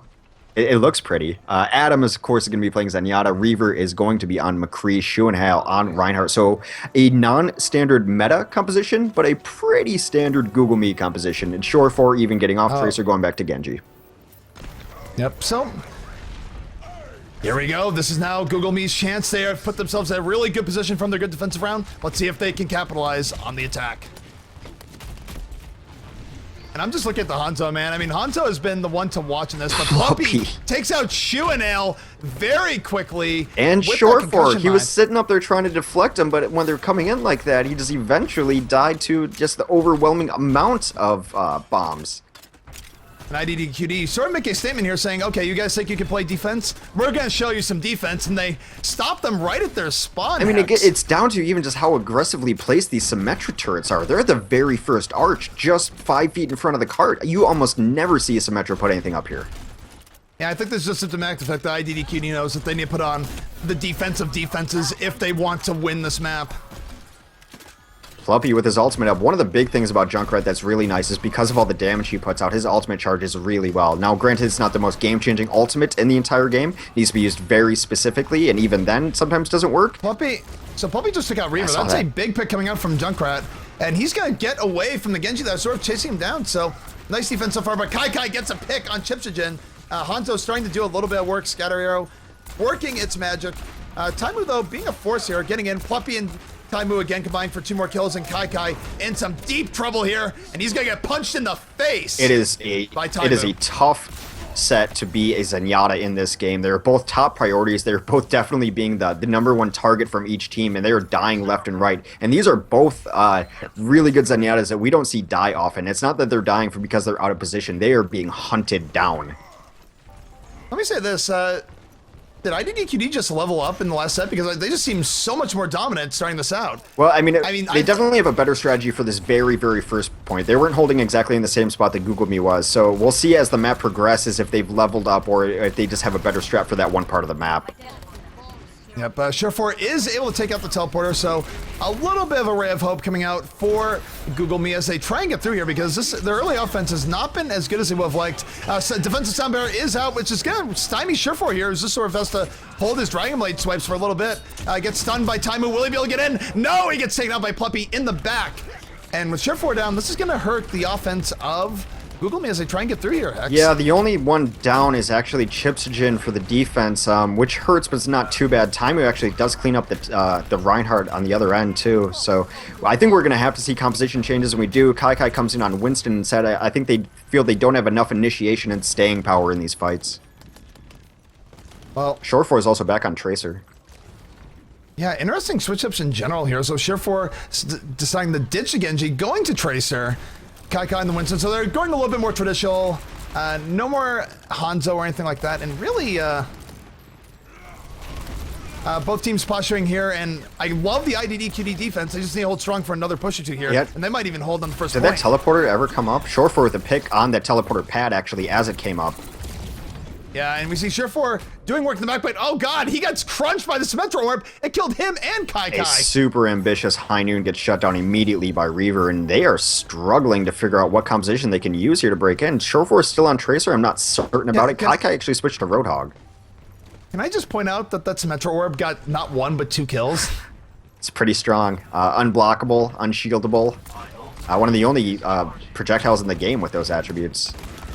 So, Kai now on the Roadhog. Curious to see if he gets some hooks here. It's difficult to get hooks when you're trying to get through a Reinhardt, so they gotta do something with the Reinhardt shield first, and then the hooks will follow. So Coco is able to get the pick on Reaver. Again, that's a big DPS for GoogleMe down, and oh no! Kai getting smashed into the back by the Reinhardt. Taimu and Pluppy coming in through the back. And again, a nice defense coming out from IDDQD, and what was once looking so promising for GoogleMe, IDDQD has come back with an even more impressive defense, and now they are on the verge of winning map number 3, Hex. Yeah, I mean, this is not how I expected Dorado to go at all, but the teleporter's up, they have everything at advantage. Pluppy's been holding on to this ultimate since the beginning of time. Taimu has his High Noon up, but we're going to have to see a really coordinated push. Well, they're doing just that. Offensive sound barrier is out. Pluppy, though, getting 2 kills right away. Taimu killing Kai. And again, this could be game here. This is a very strong defense going for IDDQD. Everyone is dying on the GoogleMe side. Now they're super ambitious. High Noon. This Symmetra play has been astounding. The amount of times her name is showing up in the kill feed. Now, granted, they're probably not final blows, but just the contribution she has had to this defensive effort cannot be overstated. Yeah, and just like that, IDDQD Unless, hang on, there's no overtime. It's not over quite yet. Here comes Surefour. Surefour's on Pharah, so you want to talk about things really changing in a hurry. They want force overtime. They're trying to do that now. Reaver coming in. Internet Hulk, though, takes out Surefour. Internet Hulk's been making some Symmetra plays, man. Yeah, definitely one of the top Symmetra players. Just crazy. Ploppy with a 3K right there.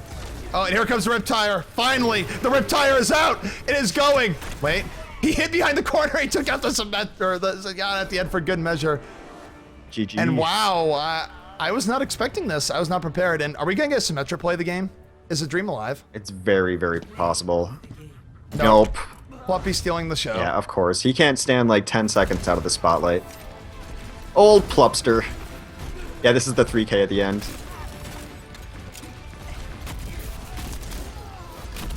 It's pretty good. It's pretty good. I mean, the first half was great. We saw really, really good stuff coming out from GoogleMe. I thought that this map was theirs to win on so many levels, and then IDDQD just shuts them down, slams the door in their face, and takes map number 3. Wow. Series is everything I hoped for and more. It's just phenomenal. The meta is kind of fluid and changing. Both these teams are not stuck in any sort of composition. They will switch on the fly to darn near anything. Just really phenomenal play, really exciting. Get to see Hanzo. There's been Junkrat. These maps, I mean, these teams are so evenly matched, and just the defensive play, the Symmetra carrying some of these squads, it's been phenomenal. And now we get to go to a game number 4, I think, with IDDQD up 2-1 in the grand finals of the GGNA Weekly, brought to you by Rocket, DX Racer, and Matcherino.com. I need to recall you. Stand by. He was on the space station, guys. Don't worry about it. So, going into map number 3 now. Draft link will be up in a moment, and yeah, I'm just a little bit in shock. I thought GoogleMe had that map, and wow, yeah. IDDQD versus anyone else, they would have had that map. It seemed. I have not seen a defense like that in a while. Then all of a sudden, I saw a better defense in it. The second half of the map, just insane. Yep. So we're gonna be getting to the map draft for map number 3 in a second. And the one thing I gotta say is that if nothing else, that had to be demoralizing for GoogleMe, because to lose there after looking so good on round 1, I mean, they have to be thinking, okay, how do we bring this back? Because they need to win 2 maps now to bring it back, and IDDQD is on match point. I mean, their backs are against the wall. It's not really a position that GoogleMe has been in pretty often. I mean, they've been dominant through most of the one-hit club tournaments. They've been kind of the favorite and proving they've been the favorite, and they've been kind of just squashing teams there. They got 3-0'd by Envious in the finals, but now it's all up in the marbles for the grand finals, and they need to win 2 in a row. And I think they got the guts to do it. They definitely have the talent to do it. It's just going to be interesting what maps we play on, and if IDDQD can, in my mind at least, cement themselves as the best team in the scene right now overall, or GoogleMe can really make a case for it being the best team in NA and maybe Overwatch overall. I mean, you beat IDDQD, and you go toe-to-toe with Envious, and you do all this within a week of pretty much your existence, then, I mean, how does anyone discount your accomplishments? I mean, it's just interesting to see the sort of top-level Overwatch play evolve between the teams, see sort of the rise of IDDQD, the emergence of GoogleMe, and I am hoping for GoogleMe to bring this back, because it would be a little bit heartbreaking if it ended up going to 5 and end up losing, because that'd be 2 weeks in a row, and where GoogleMe would effectively get knocked down the finals, but get knocked out after a very, very close set, so. Yeah, either way, it's impressive. I'm glad that we've been able to watch them all day today, and I'm glad IDDQD has chosen to cross the sea internet-wise and play in our NA tournament. It's been a blast, and I'm not going to be surprised when this goes to Game 5, but man, what map's next? Well, where are we going next? What joyous place is Overwatch bringing me to next? We're just waiting on the draft link. I think it's possible a few people from the GoogleMe side had to go AFK, or we just never got the draft link, because people are switching it to Hollywood now, so let's take a look. Did they do a draft without us? They did do a draft without us, and we are going to Hollywood. Well, to the chagrin of all our viewers who love seeing maps drafted before each game, then we missed that one, and we're sorry. But we are going to beautiful Hollywood to clear that up for you. Speaking of the map draft stuff, you have any input on how we should do things, what we're doing right, what we're doing wrong, GosuGamers.net/Overwatch. Hit those polls, hit those forums.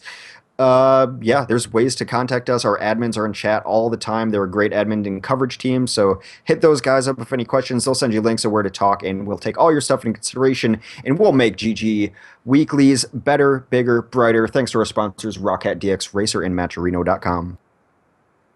Yep, so there's a little bit of talking here who has to defend first, who has to attack first. And they are switching it up. So it's going to be GoogleMe on the attack first, and we get to see that patented IDDQD defense coming out first here on Hollywood. Yep, this is kind of where they've made their bones, really. Hollywood defense, they're definitely going to run a Symmetra. I'd be stunned if they did not, and it's just going to be up to GoogleMe to see if their aggression and kind of their, uncharacteristic compositions are able to break through the steady defense that IDDQD has presented to teams on Hollywood. Yeah, and it's kind of interesting. IDDQD didn't start out the set with the absolute best of defenses, but man, after we saw Dorado, I think they got their groove back and then some hex. Yeah, I mean, I don't even know, because I think both these teams deserve to win, so I'm in this tough position of, like, I kind of am rooting for both teams. It's been such a great finals, and just the back and forth has been exceptional. We've casted and watched a lot of Overwatch, and I can't remember a more evenly matched series, let alone grand finals, than what we're witnessing right now. Yeah, not at all. So, we're getting the game. It is going to be Hollywood. This is map number 4. IDDQD finding themselves on tournament point yet again. And let's see if they can take it in 4 versus GoogleMe. Whew. All right. So, defensively, Internet Hulk was run Symmetra. Maybe they'll run 2 of them. Why not? It's working. Just double up. We'll see the 2-2-2 comp, but it's going to be Symmetras. Good old Symmetra. And really, Symmetra, I feel like she's becoming more and more of a staple as time goes on, and Reaver has crashed. He might be able He's to restarting. rejoin. Yeah, he should might be able to get rejoin. back in before the remake. Trust me, I know that when computers crashes, some things are possible to rejoin and some things are not. He should be able to get back in. It shouldn't be a problem. You know what's the worst? When you crash and make your co-caster do an entire map both sides. So I'm just letting you shine, man. I'm taking off the training wheels. I'm giving you wings. I'm letting you shine. You did wonderfully. I came back. I listened to those broadcasts. I'm amazed I still have a throat today after all that. That was Overwatch. I mean, takes some av. Yeah. But that being said, taking a look at the defense coming up from IDDQD, we got the Bridge up on the Lucio, Taimu on the McCree, Internet Hulk on the Symmetra, Coco on the Reinhardt, Pluppy repping the Reaper, and Hex, we have a Torbjorn. We have a Torbjorn. Torbjorn. Thanks. This is why I don't like him in the meta, is because I can't say it. I struggle with his name for some reason. I know how to say it. My brain and mouth just won't think. And now we have nothing. Now we're going back to a remake. We are remaking. Yeah. Yep, the remake is happening. I think that's the only downside there is that when you have the remake there, of course, I don't think any team has streamed something, but I guess they could go back and okay, here's what they're running. But then there's always sort of the double meta game of going, okay, we're going to switch up and run X, Y, and Z. Although, really, if you did any homework on IDDQD at all, they do like running the double builder defense on Hollywood. It happens more often than you might think. Yeah, it's such a pain to deal with. For any team, it takes a real coordination to try to take down a turret, and just the resources you have to sink into taking down a turret. And not only that, but we were watching some maps yesterday in one of the chats, and I mentioned, like, I would run Torbjorn over Bastion every single day of the week because his power-up mode is so much better. It's almost impossible to break an overcharged turret. The Molten Core turret is amazing. It's stronger than a Bastion. It's just great. It has 800 health. Yeah. And on top of that, it does just an insane amount of damage. Right, and he's useful throughout the rest of the match and map more so than a Bastion is. He's giving out scrap. You combo him with a Symmetra, and you'll have to do first-person cams if they actually run that comp just to see how healthy some of those heroes get. I had a Roadhog at like 750 HP once base. It was crazy. Yeah, and it's kind of interesting, Torbjorn, and sort of a feast or famine where Molten Core can do incredible wonders for holding, but if he gets picked early for whatever reason, which is very possible, then you sort of wonder, geez, why did we even run the Torbjorn to begin with? So, sometimes it works out really well, other times just does absolutely nothing. Well, I mean, that's kind of how Symmetra started out, right? Yep. Although Symmetra, it's kind of weird. We still see an element where even earlier today where you have the Symmetra, you have the teleporter up, and then it doesn't go down in time because of some degree of greed or repositioning or whatever. Oh, that was that pure greed. Like, it was such a cute play. If it works, we're talking about it right now. That they put a teleporter up where they couldn't get to it, and it was an amazing play. But, you know, I've mentioned before in previous casts, I like when greed like that gets punished, because people just, you know, it's like at some point greed should be punished in that way. You could add a teleporter up, your team could have lived, you could have saved first, but no, you tried to get cute and you tried to get greedy. Lesson learned. Maybe I'm just a jerk. Probably just a jerk. So right now we're waiting on IDDQD 2 ready up, but once they're ready, we'll be going back in Hollywood, hopefully this time with all players in the game, no one crashing, and again, it's going to be IDDQD looking to finish out the set. They are on match point. GoogleMe is going to be looking to extend the series and stay alive in the Overwatch Weekly Grand Finals. Yep. Again, just real quick, and then I have more pressing issues to get to, but we're sponsored by Rocket, DX Racer, and Matcherino.com, and we have a $360 prize pool goes out. If you guys have any feedback at all on the tournament, anything that we're doing at all from GosuGamers.net and Overwatch, go to GosuGamers.net/Overwatch. There's polls, there's forums. You can moan and complain individually to me. I enjoy it. But also, yeah, the Oscars are tonight, man. You doing an Oscar bracket? I'm trying to fill one out right now. Oh, that's right. You don't like movies. Yeah, you said you would fail on Jeopardy if it was a movies category. Look, no. I like movies. I'm just not that big a movie buff. But even if I was the biggest movie buff, the Oscars still suck. Oh, yeah, no, but I'll find any way to gamble. So we're doing an Oscar pool bracket. I'm trying to fill it out. I think Mad Max should win something, right? How do you not want to talk about films and Oscars? We're on Hollywood. Okay, that I will give you. That it's topical, if nothing else. But I'm voting we are in game. Jesse This is McCready, Best IDDQD. Actor. This is IDDQD versus GoogleMe. And again, there's not too much of a change coming up from the defensive lineup from IDDQD. The Torbjorn is still making his appearance with the Symmetra. The double builder defense is real. And let's just see what happens, X. Is that 3 Lucios this time around? It is. I'm not certain they're going to stick on that. It seems a little excessive as far as sound barriers go, but if you want to play defense, you want everyone alive, Lucio is a pretty good pick, but no. Yeah, Pluppy was on Lucio. Pluppy doesn't Lucio. Pluppy reaps. But what if he was on Lucio for a change? I mean, what would that even mean? Then we'd probably see a Lucio play of the game somehow. It does look like they're... You know, with GoogleMe, this is what I like about them.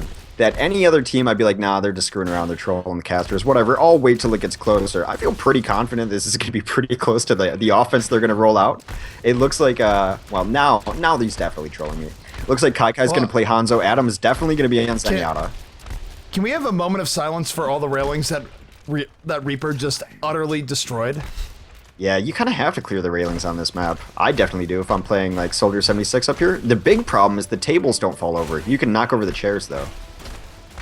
Yep, so the starting bell is about to open, and it's going to be the vaunted IDDQD defense versus the desperate and hungry offense of Google. Yeah, double sniper with a tracer running pretty much a pub comp here. Reaver's going to be on Widowmaker, Kai runs on Hanzo, Adam always plays Zenyatta, Techside always plays Lucio, Shore forward on the tracer, and Shu and Hale always plays Reinhardt. Reaver was going to stay as Widow. I think he was looking for a quick pick and then just switched off to the McCree, so...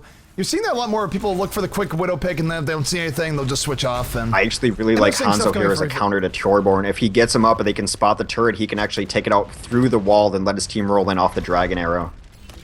Yeah, and of course, in the last set, we saw Hanzo do all sorts of work on Hollywood, but I don't think it's going that smoothly for him this time around, Hex. Yeah, they've actually at least spotted out Pluppy. This team checks their corners. Good on you, GoogleMe.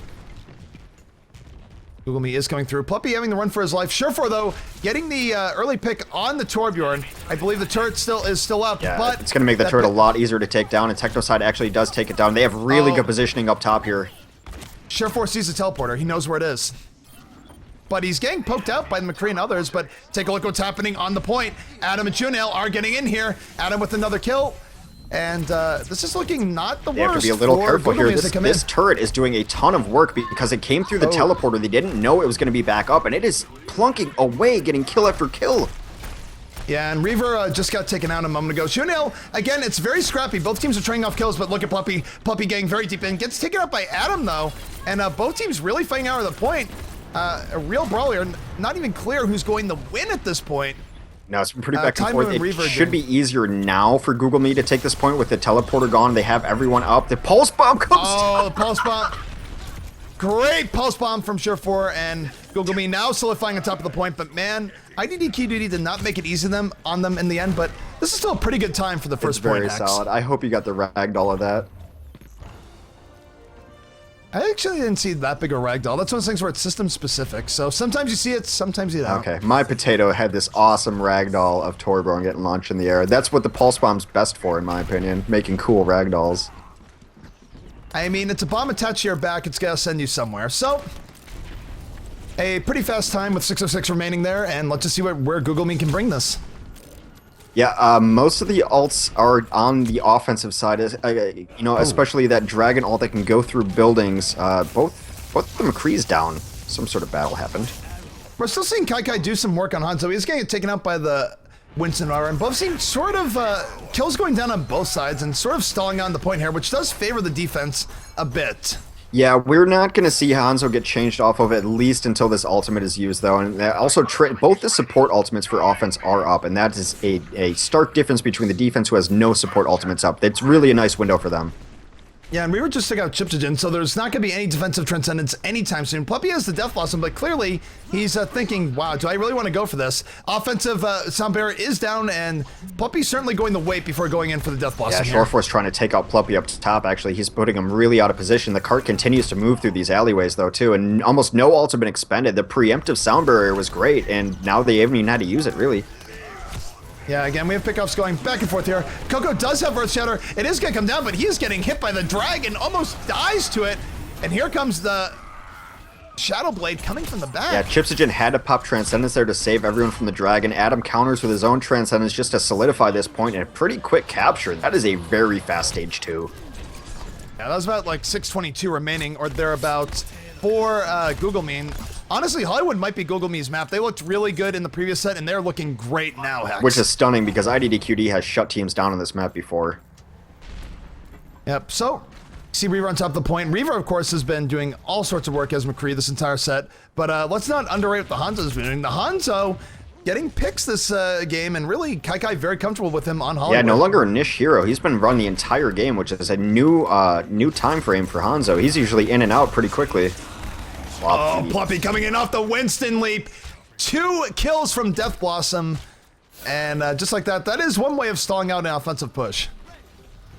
Now, one thing I'm curious to see, Hex, we've seen a lot of offensive Widow on this last Hollywood point. I wonder if we're going to get a switch up. I guess you have the Hanzo, so who really needs a Widow at that point, right? You know what would be great is if Reaver's probably going to use his ultimate first. He's going to try to get it off. But then if Reaver doesn't really feel like staying on McCree, he could switch to Widow. That way they would not expect the Widow. They'd still see Hanzo. Defensive Sound Barrier comes down. Taimu takes out Reaver. Puppy in the back is able to take out the Zenyatta. Still doing work. That's pitiful. And like, again, only Short4 is living somewhere.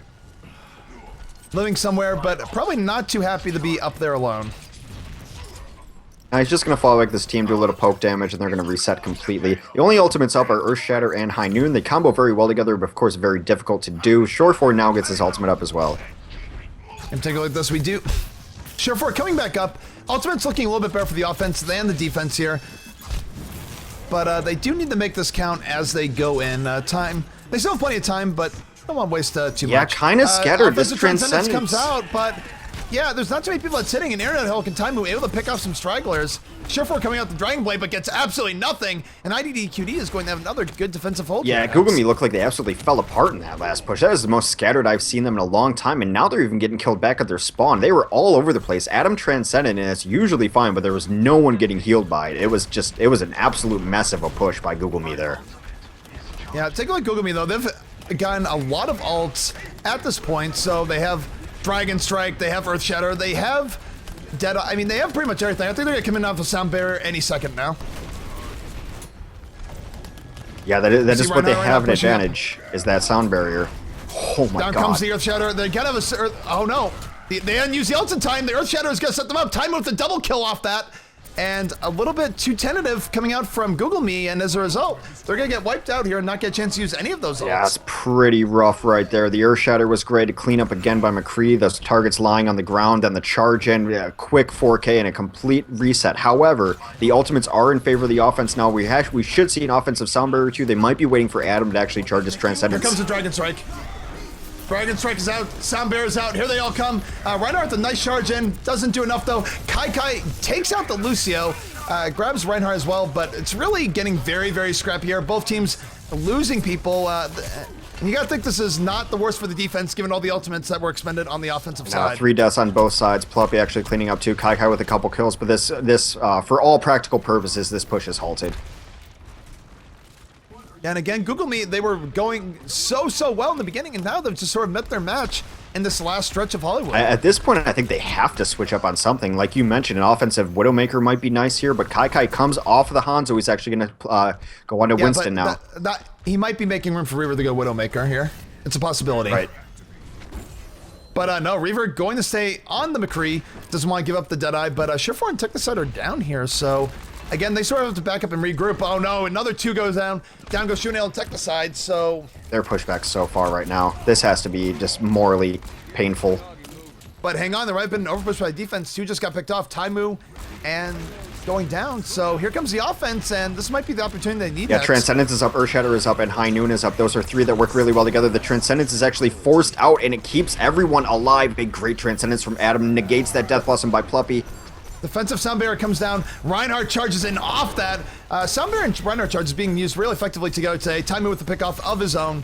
And defense starting to hold a little bit stronger here for IDDQD. Yeah, Coco has been causing all sorts of problems on his Reinhardt. He's always charging and he's hitting targets, and now he's still just back on Kai. And yeah, he's been a problem for them all day. Yep, I'm going to note Sound Barrier is going to be up for the defense again, and really the double Lucio with 2 Sound Barriers is doing a lot of work for IDDQD on the defense. Anytime they need to go in, they drop Sound Barrier, you see Coco charge in, and it's been effective. Yeah, being able to stagger those 2 is just phenomenal. It's almost always up, and it does so much shielding on your team that you're almost unkillable. Like, watch here. Chipsogen's going to be the next one to use Sound Barrier. He's going to drop it, and Reinhardt's just going to charge in right after. Reinhardt actually charging way before them, but it doesn't matter. Look at how far in they are, and this is working out great for them. The double Lucio speed boost letting them go in. This is going to be a full team wipe in favor of IDDQD. I feel like Reaver has had this Deadeye up forever. You know, Deadeye's just one of those ultimates. Sometimes you get to use it, sometimes you don't. It really depends on the game. Yeah, right now they're going to have to use it. I'd imagine Kai comes in and starts causing chaos with his Primal Rage. You try to get an Earthshatter down, try to combo it with your Sound Barrier and everything remaining. You've only got 40 seconds left. You got to sell out. Yep, so...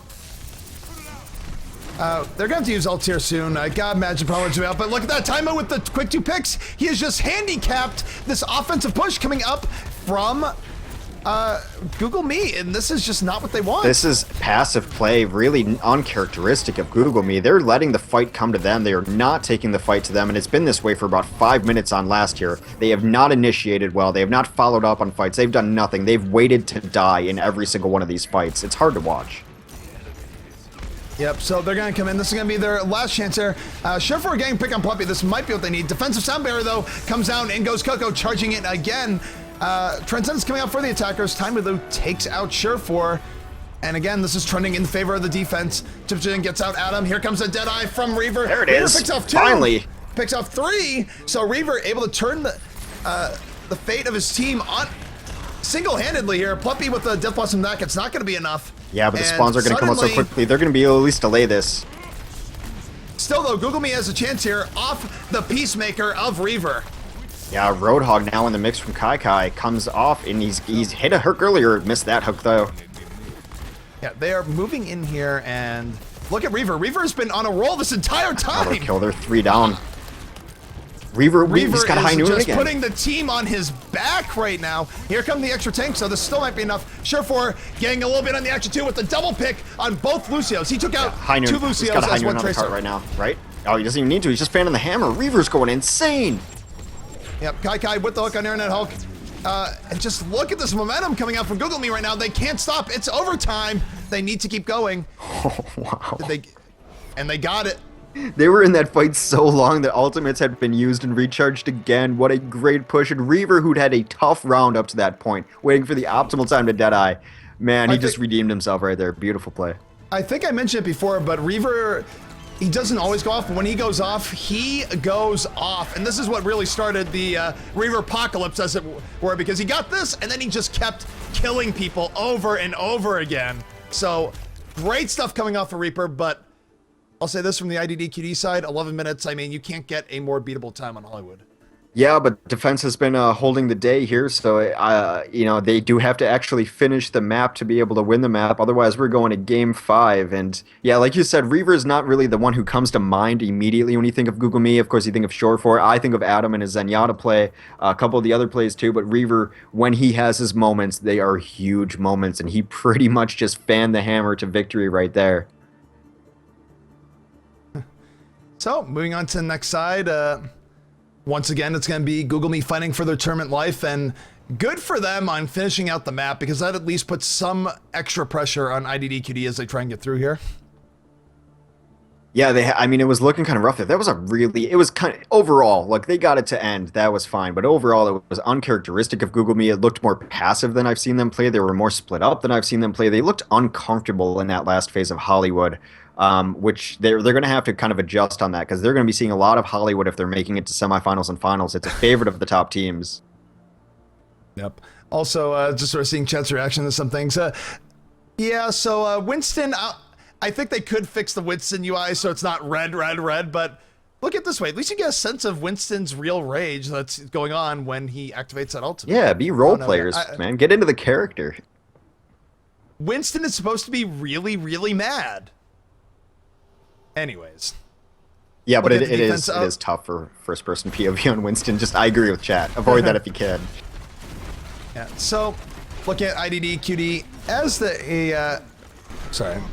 IDDQD's offense, they have Internet Hulk on Winston, Taimu on McCree, Chipsogen on the Mercy, Pluppy on Junkrat, Coco on Reinhardt, and the Bridget Bup on the Lucio. Yeah, a Mercy on offense. Pretty cool stuff. I think they're probably going to try to just damage boost Pluppy and just rain bombs. They're running, you know, double tank to do that too. So it looks like GoogleMe is going to run a Symmetra on defense, and that is going to be Kai. Shuanhale is, of course, going to play Reinhardt. Adam is, of course, going to play Zenyatta. Tech aside, well, he's going to be on Lucio. Reaver, I don't know if he'll ever play anything other than McCree again. We've got new Volataja on our hands. And Short4, mixing up a little bit, is actually going to play Reaper. Yep, so the timer started 11 minutes for IDDQD. If they can complete the map before then, they will be the champions of both EU and NA this week, but GoogleMe making a case saying, you know what, we're not going to let that happen. Yeah, so it's going to be a matter of if the Symmetra gets a little too greedy this time or not, if she's given the time to get a teleport. A pretty aggressive stance from this Symmetra up top as IDDQD tries to move in for an interesting flank. Kai initially on Symmetra takes out Pluppy. That's going to hurt. Yeah, again, Pluppy getting taken out a little bit early. This has happened a lot today where I think Pluppy tries to get a little bit greedy with his positioning, and sometimes he gets punished for it. And this is one of those cases.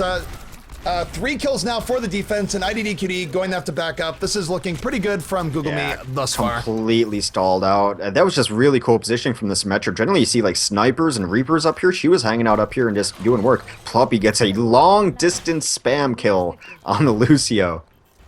Skilled. Oh, wow, Skilled. Yeah, this is... Wow, this is some really long-range Junkrat spam. That is amazing. And here comes IDDQD with a vengeance here. And they have a Mercy res. I want to note, they are running the Mercy, so this is a bit of a change-up. Take a look at the Mercy point of view. A 3-person res from Chipsogen. Heroes never die, and here comes IDDQD. Yeah, but Adam is ready for it, and he's got the Transcendence. The Transcendence doesn't quite cover Reaver, who was up top, though, and he gets pushed out. They're bleeding players now. Pluppy with the double kill, getting down and dirty with Junkrat there. And this is looking great for IDDQD. They're going to take this point very quickly here, Hex. And here comes the Riptire into the teleporter. Oh, no! Down it goes, Hex. That was pretty rough stuff there. Kill feed very one-sided. They're definitely going to take this point in a faster time, but they do have to complete the map now, which is why the push from GoogleMe was so important. Well, time is hardly an issue for IDDQD right now because they have 9 whole minutes to get through here, and that is a lot of time, Hex. That includes a bunch of overtime as well. Yeah, the Mercy res was good. It was kind of just odd. The Transcendence came off to try to keep everyone live, but Adam was not able to keep in range of Reaver, who fell, and losing Reaver early in the fight really hurts them.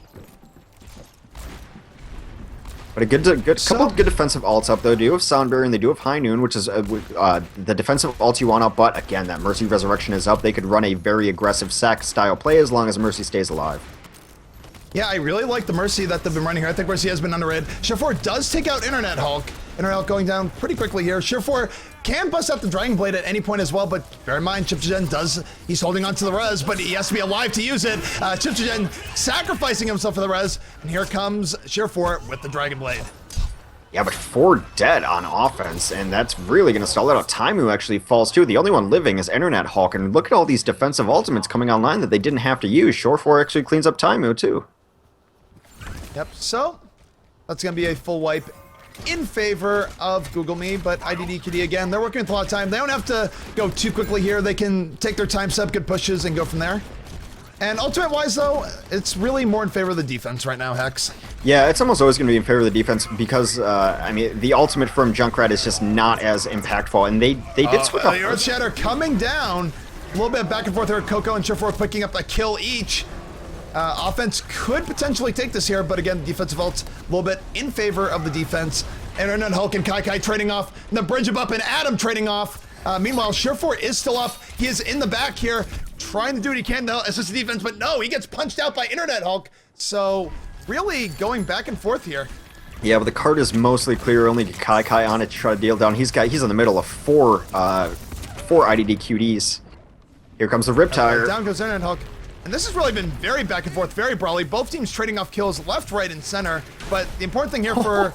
Oh no, the Riptire takes out Sure4. That's one way to take out a Genji. Yeah, I mean, Pluppy does his best with it because it's a really difficult ultimate to use in a coordinated game. As soon as people hear it or see it, they're going to shoot at it. But Pluppy actually just stalled it out, waited for a while, and waited for his moment.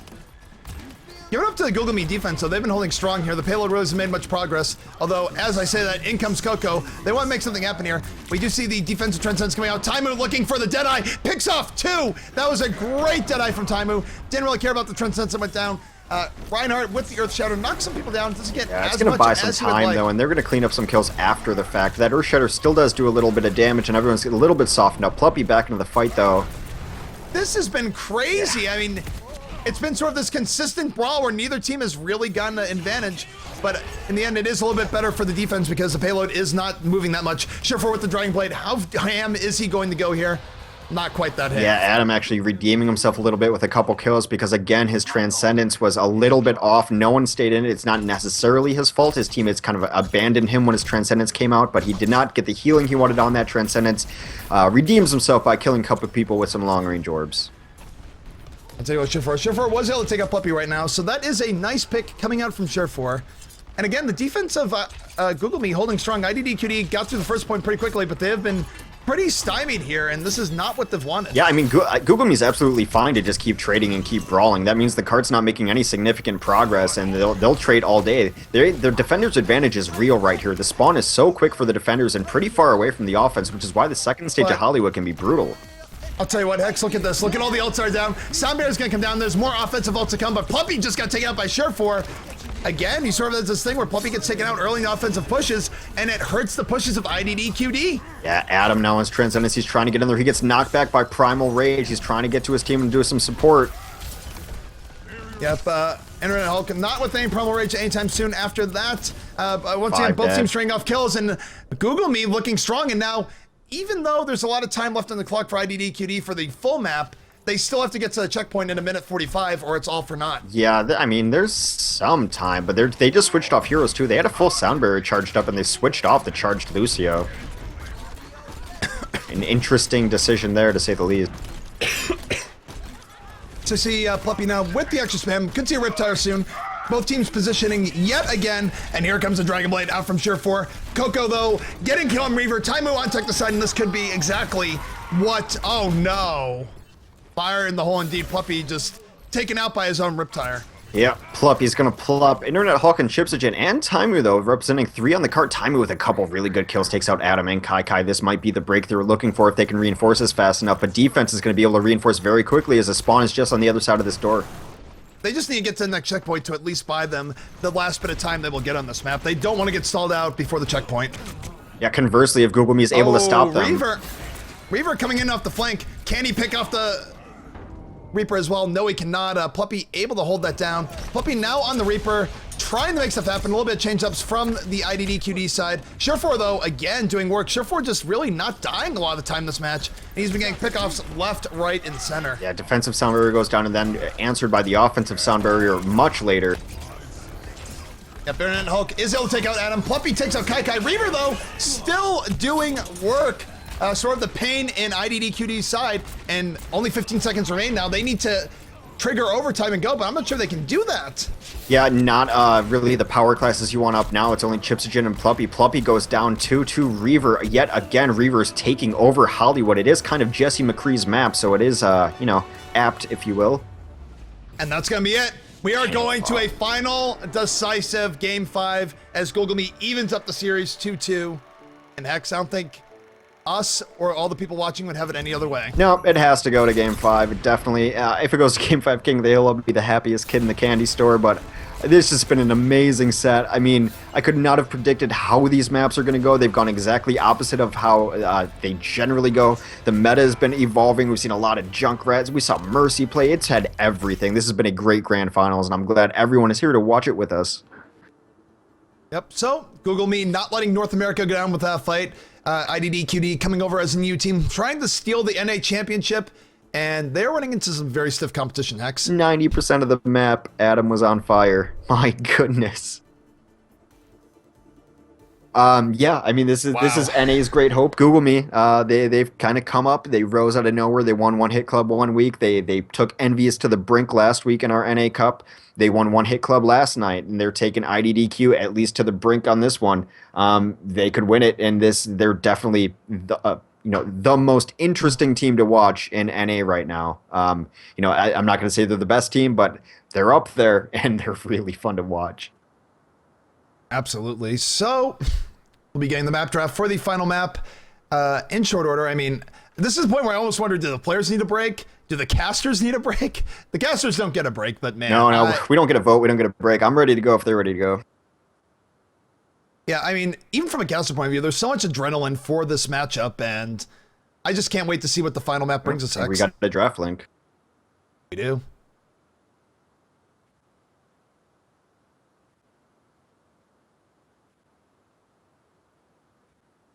All right, and just like that, they're not wasting any time. Yeah, GoogleMe definitely doesn't want to go to Numbani. Smart call. IDDQD says nope to Nepal. I think these two teams are starting to get to know each other.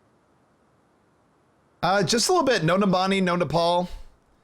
We'll see where they bring it. There goes Dorado. There goes Lijiang. Makes a ton of sense. We might default onto a control point map here. Oh, there goes Hanamur. I could see Hollywood getting banned here now from IDDQD. Could be a thing. No Gibraltar. I don't think that Gibraltar is probably where they didn't want to go to the most, though, thinking back to earlier in the series. Because GoogleMe looked phenomenal on Gibraltar. Yeah, there goes Anubis. I think we're probably going to go to King's Row. Just good old safe. Wait, what if GoogleMe brought out Volskaya?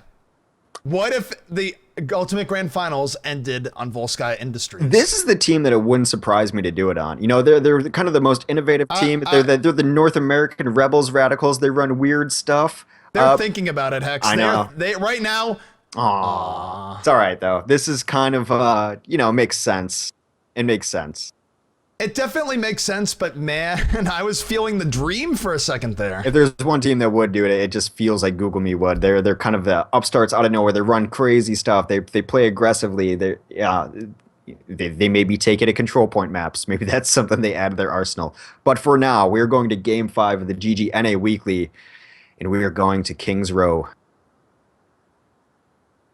Well, King's Row, where it all began, where it all ends. I don't even know, Hex. One of the oldest payload maps, if not the oldest payload map, a fixture in Overwatch competition, played a whole ton in Beta 1. Yeah, we've seen a lot of this. We've seen a lot of IDDQD on this. I don't know if I've seen a ton of GoogleMe on it. I know they played maybe a little bit of it last night in One Hit Club, and they looked good on it. Of course they did. They kind of stomped through that tournament 2 weeks in a row now, 2 weeks reigning champions. So yeah, it's anyone's game. I'm not even gonna wager a guess. I think we'll see a Symmetra here and there, maybe a Pharah, maybe some Mercy. Don't know. Tune in, watch it. So that was the last map ban that we're going to see for today. Again, give us that feedback. We're looking into changing it as soon as possible. Give us the feedback on anything on the tournament. GoSuGamers.net/Overwatch. There's polls, there's forums. You can find me directly. You can find admins in the chat. There's a lot of ways to give us your feedback, and we actually are really valuing your feedback. This is time that I could be spending talking about sponsors, but instead, I'm asking for your opinion and your feedback. And I mean, I could be talking about Roccat and how they were our initial sponsors and how they make great keyboards and mice. I could be talking about DX Racer and their amazing chairs they make. I could even go so far as to talk about Matcherino.com and the platforms that they offer for esports crowdfunding. But I'm not. I'm asking you your opinions about our tournament and your feedback so that we can make a tournament better. And go to GoSuGamers.net/Overwatch. Check our stuff out. Give us your feedback. And then while you're there, check out the website too. And big thanks to GG for putting all this on. Hex, you said all better than I could. It's an art, man. You are the master. It's an art form. You are the master.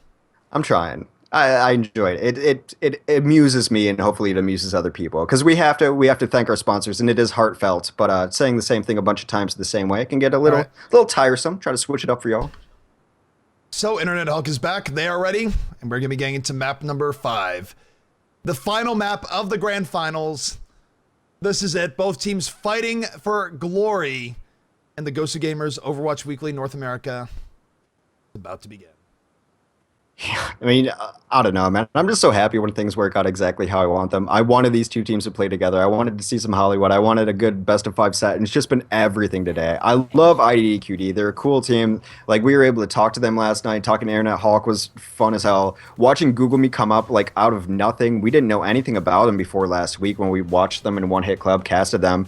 We got to see them play against Envious, and we're like, oh, we should definitely take note of these guys. They rolled through One Hit Club again last night. Now they're in this tournament, without Envious in the way, without some of the more organized European teams in it. Melty and G2 are out of it, reunited, had a little mix up today, but this is right now, these are the most interesting and fun teams to watch in both regions and to clash in the grand finals of our NA. I couldn't ask for anything more. I really could not.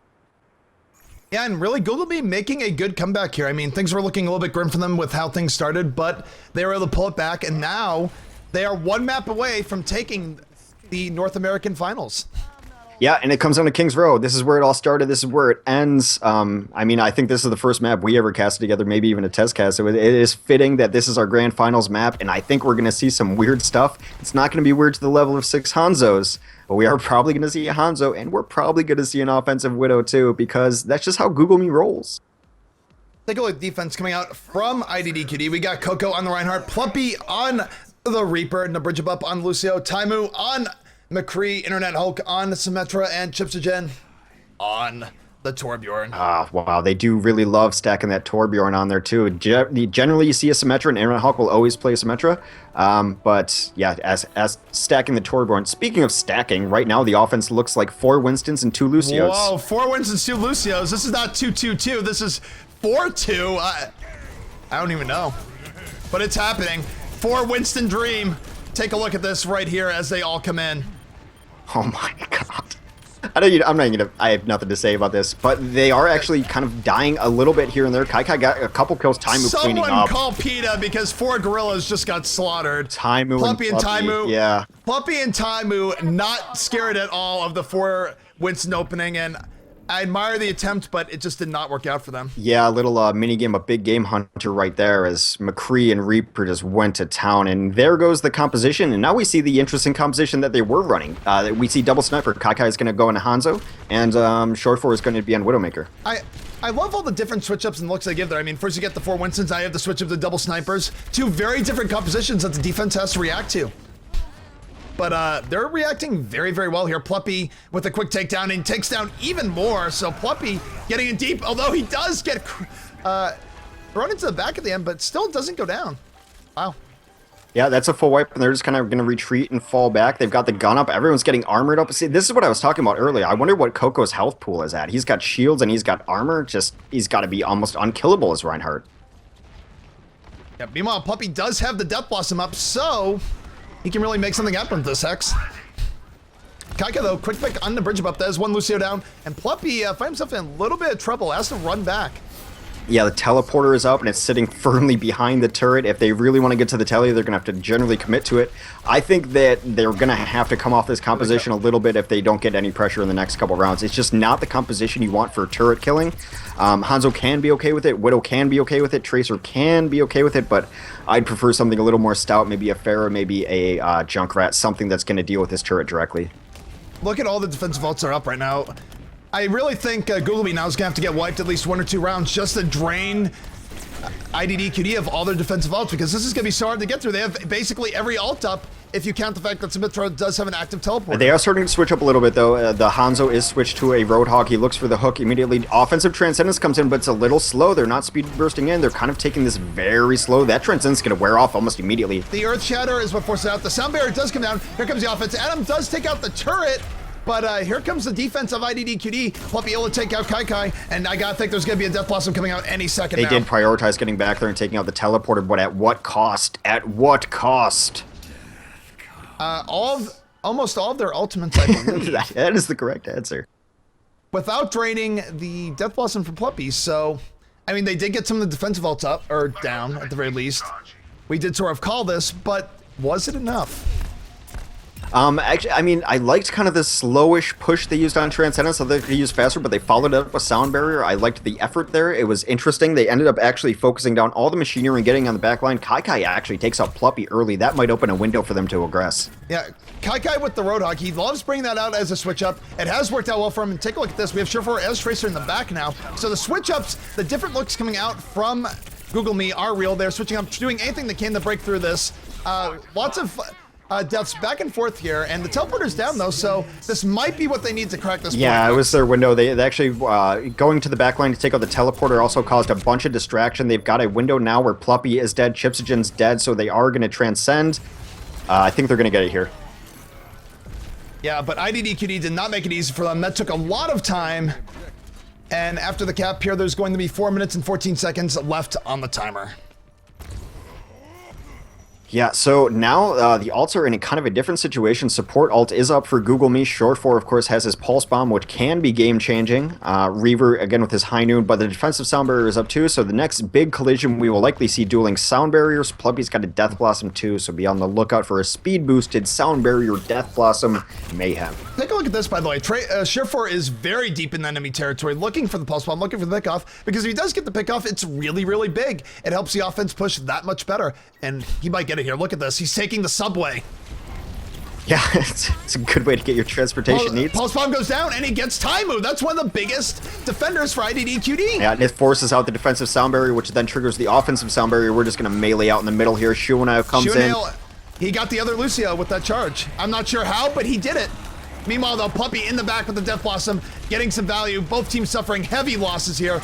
It is death for death for death. Shuanao, though, with the second charge. Some great stuff going to Shuanao. Now an Earth Shatter. Oh my god, Shuanao is going wild. Yeah, it's not often that Shuanao is stealing the spotlight on this team, but we've seen Reinhardt's absolutely win games for people, and when they hit their combos and when they're alive and doing everything perfectly, they're an unstoppable force.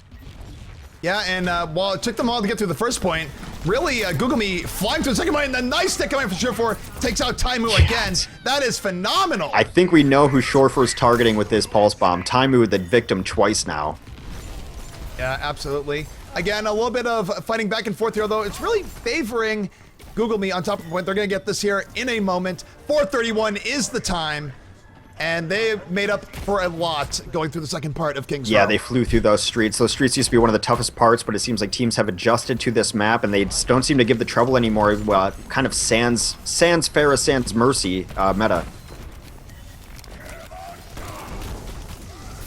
Pluppy and Internet Hulk teaming up, getting a full wipe off there. Really a beautiful Earth Shatter coming up from Coco, and that's really going to make some very necessary space for IDDQD, because really, last 2 minutes of the game up until that point were truly dominated by look as GoogleMe. GoogleMe respawn. They respawn, and that alt thing just comes right back online. 1, 2, 3, 4. Surefour only doesn't have his ultimate because he switched off Tracer and is running Genji, but they have 5 offensive ultimates. Not to be outdone, defense has all their ultimates up to, minus Coco.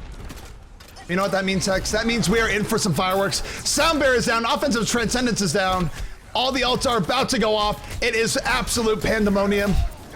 Both teams still full strength, but Chipchigen striking first blood here, taking out Shuanil. Surefour, though, getting in the back, taking out Puppy, and he is doing all the Genji things, but he gets knocked down by Coco. Coco with a nice defensive Earth Shatter is going to help take out Tech the side and Surefour, so really back and forth, but I think IDDQD going to stall this out a little bit longer. Yeah, the problem was there Adam transcended, but he got knocked away from his team so close to the edge, actually, surprisingly, but he got chased down eventually, but losing your transcendent support like that early on really hurts. Now the defensive sound barrier is going to queue a whole lot of kills. Look at that. That's going to be a 4, almost 5 kills for the defense. What the? All right, Surefour. I think Surefour might have killed himself just to wipe there. Yeah, just to kind of re-come back with his team. Now, Kai is going to switch onto the Roadhog. This has been a catalyst for them in the past. Pluppy is still just spamming these things. He's got his tire up. We'll see if his tire learned how to climb walls since last we've seen. Yep. So, a lot of ults up for the defense now. GoogleMe not in the greatest of situations, to be sure. No, it just seems like this defensive sound barrier is up constantly, and that's part because Lucio... Oh, Puppy just annihilated Surefour. That was beautiful. Mid-air, left click into the concussive mine, and they are just rolling through the GoogleMe offense. Great defense coming out from IDDQD. Very aggressive, and they're going to make even more space hex. Yeah, this has been a really strong hold on the defensive point. Adam has Transcendence up. Kai again gets off of Roadhog, now back onto Hanzo. Yep. So we do see... Adam now does have the offensive transcendence at the very least. They could push with this. There's no counter defensive ultimates. This might be a window of opportunity, Hex. Yeah, Surefour trying to distract them up there, but again, the defensive sound barrier comes in and they aggress on it. This has happened 3 times in a row now. It's basically a wash with the offensive transcendence, and Reaver with a great Deadeye takes out 3 people. Reaver going off again, gets the quad kill, but hey, Pluppy getting out 2 kills at the end, trying to even up, but man, Reaver just does this. It's all quiet, and then Reaver goes off. Puppy with 4 kills. He baits him into the trap as well. Yeah, Pluppy definitely salvaging that a bit. I mean, Reaper made a great opportunity, but it was a great heads-up defense of Pluppy that was able to sort of turn that around as Junkrat, and, you know, Reaver might have went off, but Pluppy did the same for IDDQD, and now GoogleMe left with only a minute. I'm looking for Shuanil to go huge here, maybe hit his Earth Shatter in a way that he's never hit one before. He's got to wait for that shield to go down now. Coco with the Earth Shatter. Hey, Shuanil just hit 3 people that Earth Shatter, but it might not matter because Coco gang in deep with Taimu. 3 people down thus far. That guy with some kills though. Tekaside helping out. Surefour actually comes in too, and most people up for Surefour GoogleMe comes now. with the Dragon Blade. Yeah. Yeah, only Internet Hulk. He should be taken care of shortly, and they're going to have some room to push this up. Really, really nice stuff coming out from Surefour. Able to sort of turn the tide, but look at the defense. Defense is going to be set up. 30 seconds left. This might be a photo finish, X. Yeah, we do have some interesting ults coming up. The offensive ult of the Dragon Arrow is going to come through. Pluppy's had his ultimate up the entire game. Defensive sound barrier again up. Taimu with 2 quick kills. That is huge. Taimu coming in the clutch. 3 kills as a triple. Here comes the Deadeye. Can he make it 4? He does. Taimu saying, Reaver, you want to go off? Here's how you do some McCree. Yeah, that is pretty tough right there. That should spell the end. I don't think they're going to be able to get to the cart quickly enough. I don't think so. That Surefour was trying, and no. So that's going to be a defensive hold coming out from IDDQD. GoogleMe not able to finish the map. And now it's just going to be up to GoogleMe. Can they mount a better defense than IDDQD? Because if they can't, they will be taking 2nd place rather than winning the grand finals. the double Lucio that IDDQD ran was so brutal. They got so much damage and so many charges every time they fought in the last 5 minutes of that match was the Lucio ult. You're even seeing it in chat. Surefour says that perma Lucio ult, Jesus.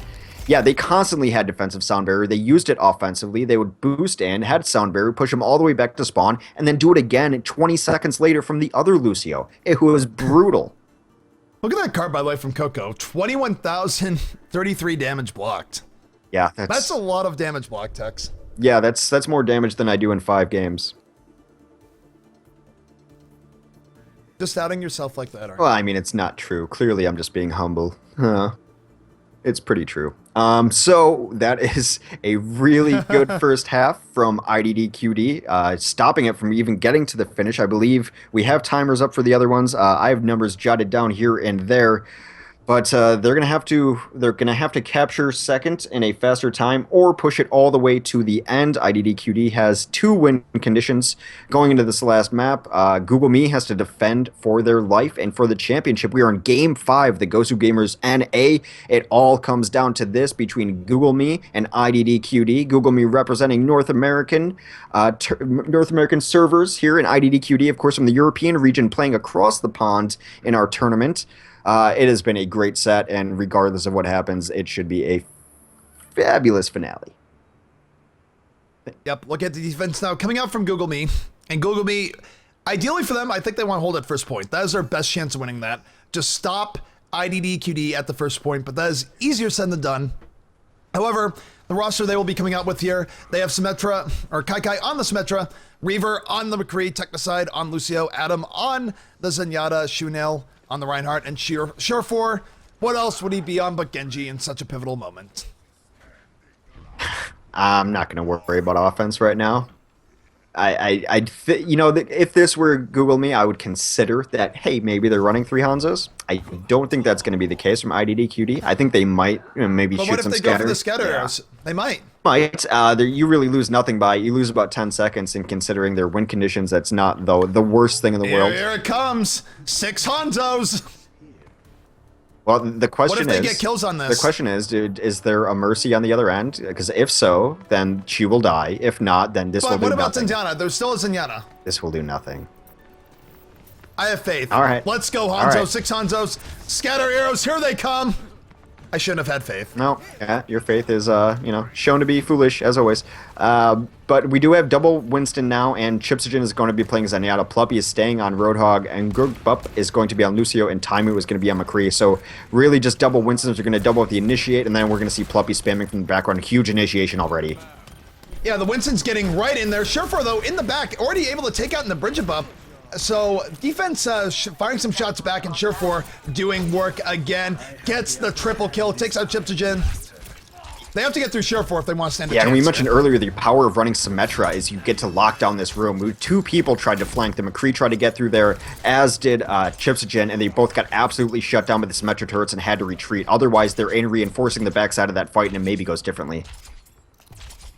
Yep, so we see IDDQD regrouping in. Here come the Winstons. They're just going to do the same thing until it works. And here comes Surefour with the Dragon Blade, though. He doesn't want any part of that. Kai and Reaver with 2 quick kills. Surefour slicing out the Lucio. And again, IDDQD find themselves in some issues. And look at this duel between Pluppy and Surefour. Taimu and Chipsogen tried to do the same thing again. They tried to go through that right side room, and they both got turreted down almost instantly. It was beautiful watch. I don't know what they think that Symmetra's doing, that she's not replacing her turrets, but trust me, she is. There's 6 over here. You can't come through that room. It is closed. The road is closed. Yeah, and take a look here. IDDQD again re-saying, I think they're just going to keep ramming their heads into this until it works. I mean, why not? That being said, they did switch out 1 Winston for a Reinhardt, so a little bit of a switch up. Yeah, a much slower approach. A slower initiation as Coco walks towards the point. Reaver is able to take out Pluppy. Coco getting kills, so trading 1 for 1 thus far. Defensive Transcendence is out, and look at Surefour in the back versus Taimu. The reflect kill is there. Nice stuff from Surefour. Surefour really putting the team on his back right now, Hex. Yeah, they're going to wait for this Transcendence to come down. I think Reaver might actually pop his ult if he has to, but they don't have to. They're pushing this out really easily. Yeah, look at Surefour. He's in the back. He picks up a triple kill in this fight, and he is still chasing it back, and he's getting back up, but Hex, he has Dragon Blade for the next fight. Yeah, Reaver did cast his ultimate, though, and he took the guaranteed kill on Pluppy, which is smart. You can't take your ultimates with you. You have to defend this point. I think you're right that they are going to try to really sell out and defend this first point. They don't want to go to times. They don't want to go to any of it. They want to defend first.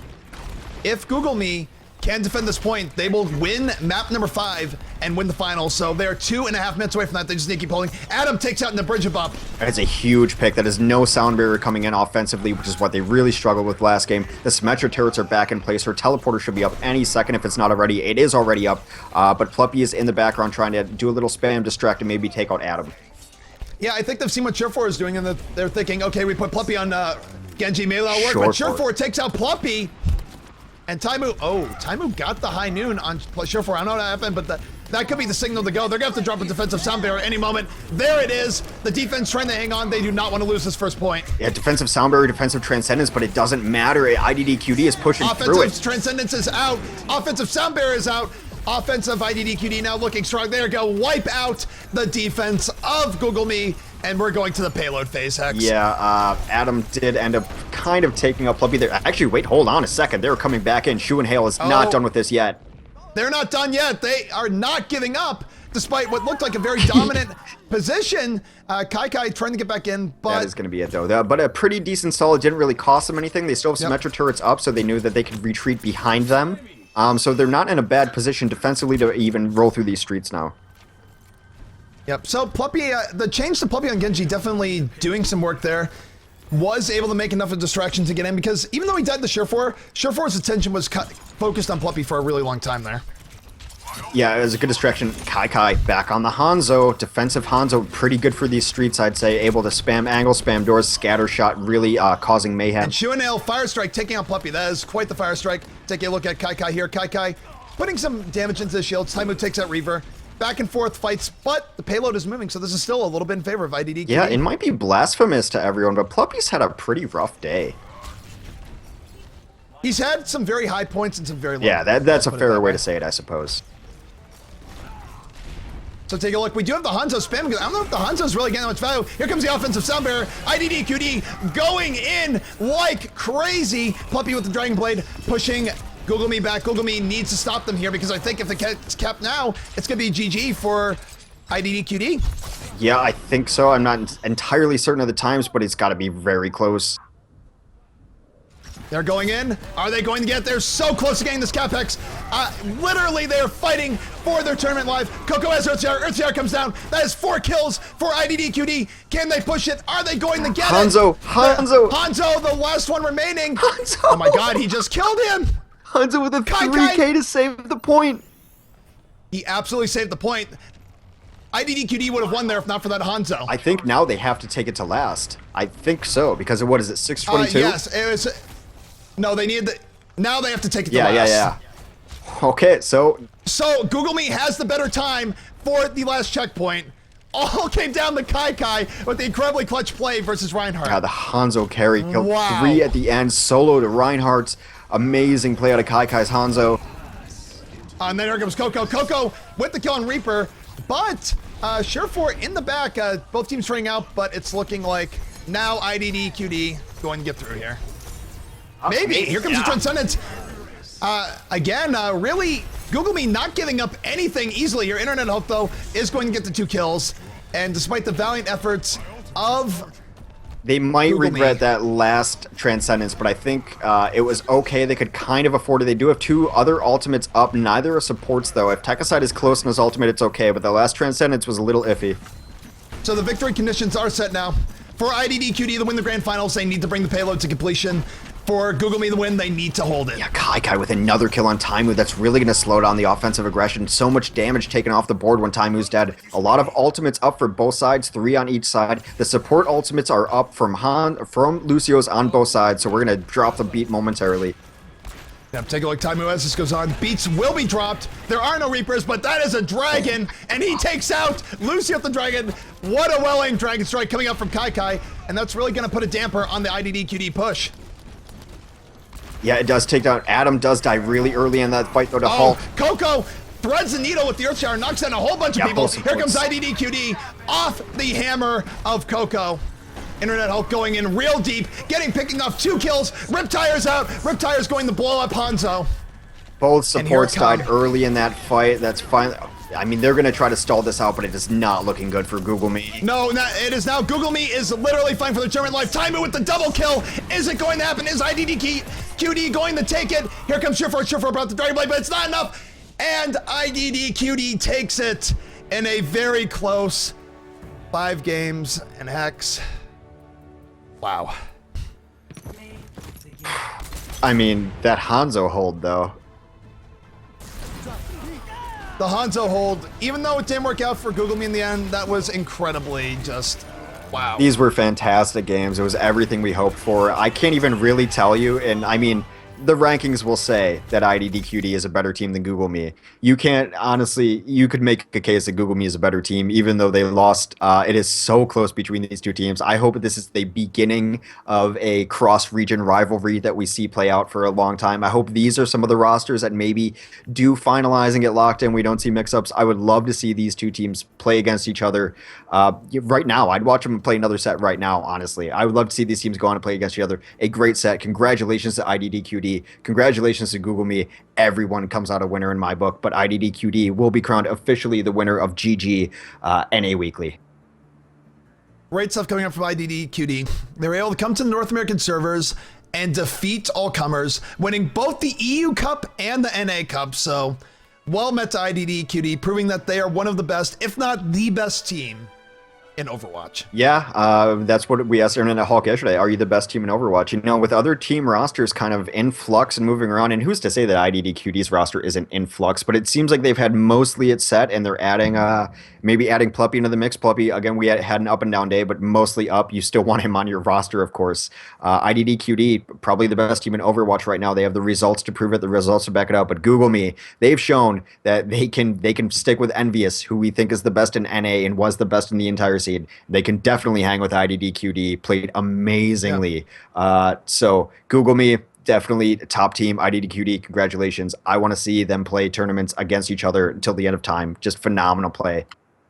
Yeah, and you know, it's a little bit depressing for GoogleMe. They're sort of feeling a little bit of Reunited's pain, where Reunited, of course, is getting second place in tournaments over and over again. And now sort of 2 weeks in a row now, GoogleMe with second place, but great series both last week and this week to them, and they're proving that they are one of the top teams in Overwatch at the moment. Yeah, definitely at the top of NA. NA is not as muddled as maybe EU is with all the really strong teams. GoogleMe, it's Envious and GoogleMe, and then I guess we'll see what rosters come out next week, and I'm sure there'll be several, the remnants of some old NA scenes are kind of, NA teams are grouping up, reforming. We'll see what we have next week. But right now, the conversation is who's better, Envious or GoogleMe. GoogleMe plays more. I saw GoogleMe more recently. I tend to favor GoogleMe until they play Envious again. But just a phenomenal showing up out of nowhere. Both of these teams kind of rose out of nowhere. Neither of these teams played in Beta 1. We haven't seen them. We saw them both debut last week and the week before. Just shows you that, powering up, to use your term, these teams powered up over the weekend. Just phenomenal play. Yeah, very phenomenal play. Right now, we're just trying to confirm if we're going to get a winner's interview out of IDDQD. It might be Internet Hulk again. And of course, we had Hulk on just yesterday talking about the win in EU. So I'd be curious to see if he has any new thoughts on what went on today, what was different, how good he thinks GoogleMe is. I mean, to us watching, GoogleMe seemed very, very good. Yeah, it'd be interesting to get his thoughts on the Hanzo and kind of the play there too. Yeah, the Hanzo. Yeah, just some interesting stuff. Wow, I'm just trying to catch my breath. While we try to get that winner's interview set up, and just kind of so we can go to the interview, then cut it short because I know you all have Oscar parties to attend. I just want one big last thank you to our sponsors in all earnestness, and this is not a joke. Thank you to Roccat. They were with us from the start, adding in our prize pool. DX Racer, also a great sponsor of ours. Metrino.com. We hope to be expanding our role with them next week. We will keep you informed on that. All of our sponsors contribute to our prize pool. They allow us to put on this production.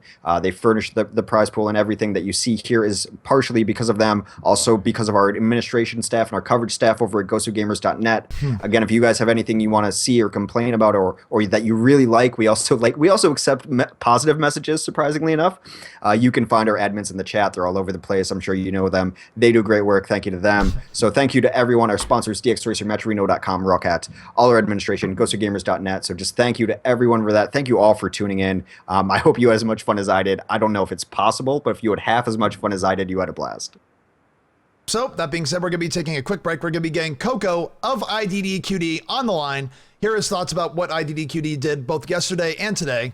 You won't want to miss it. We'll be right back in a few minutes as we set that up. Stay tuned.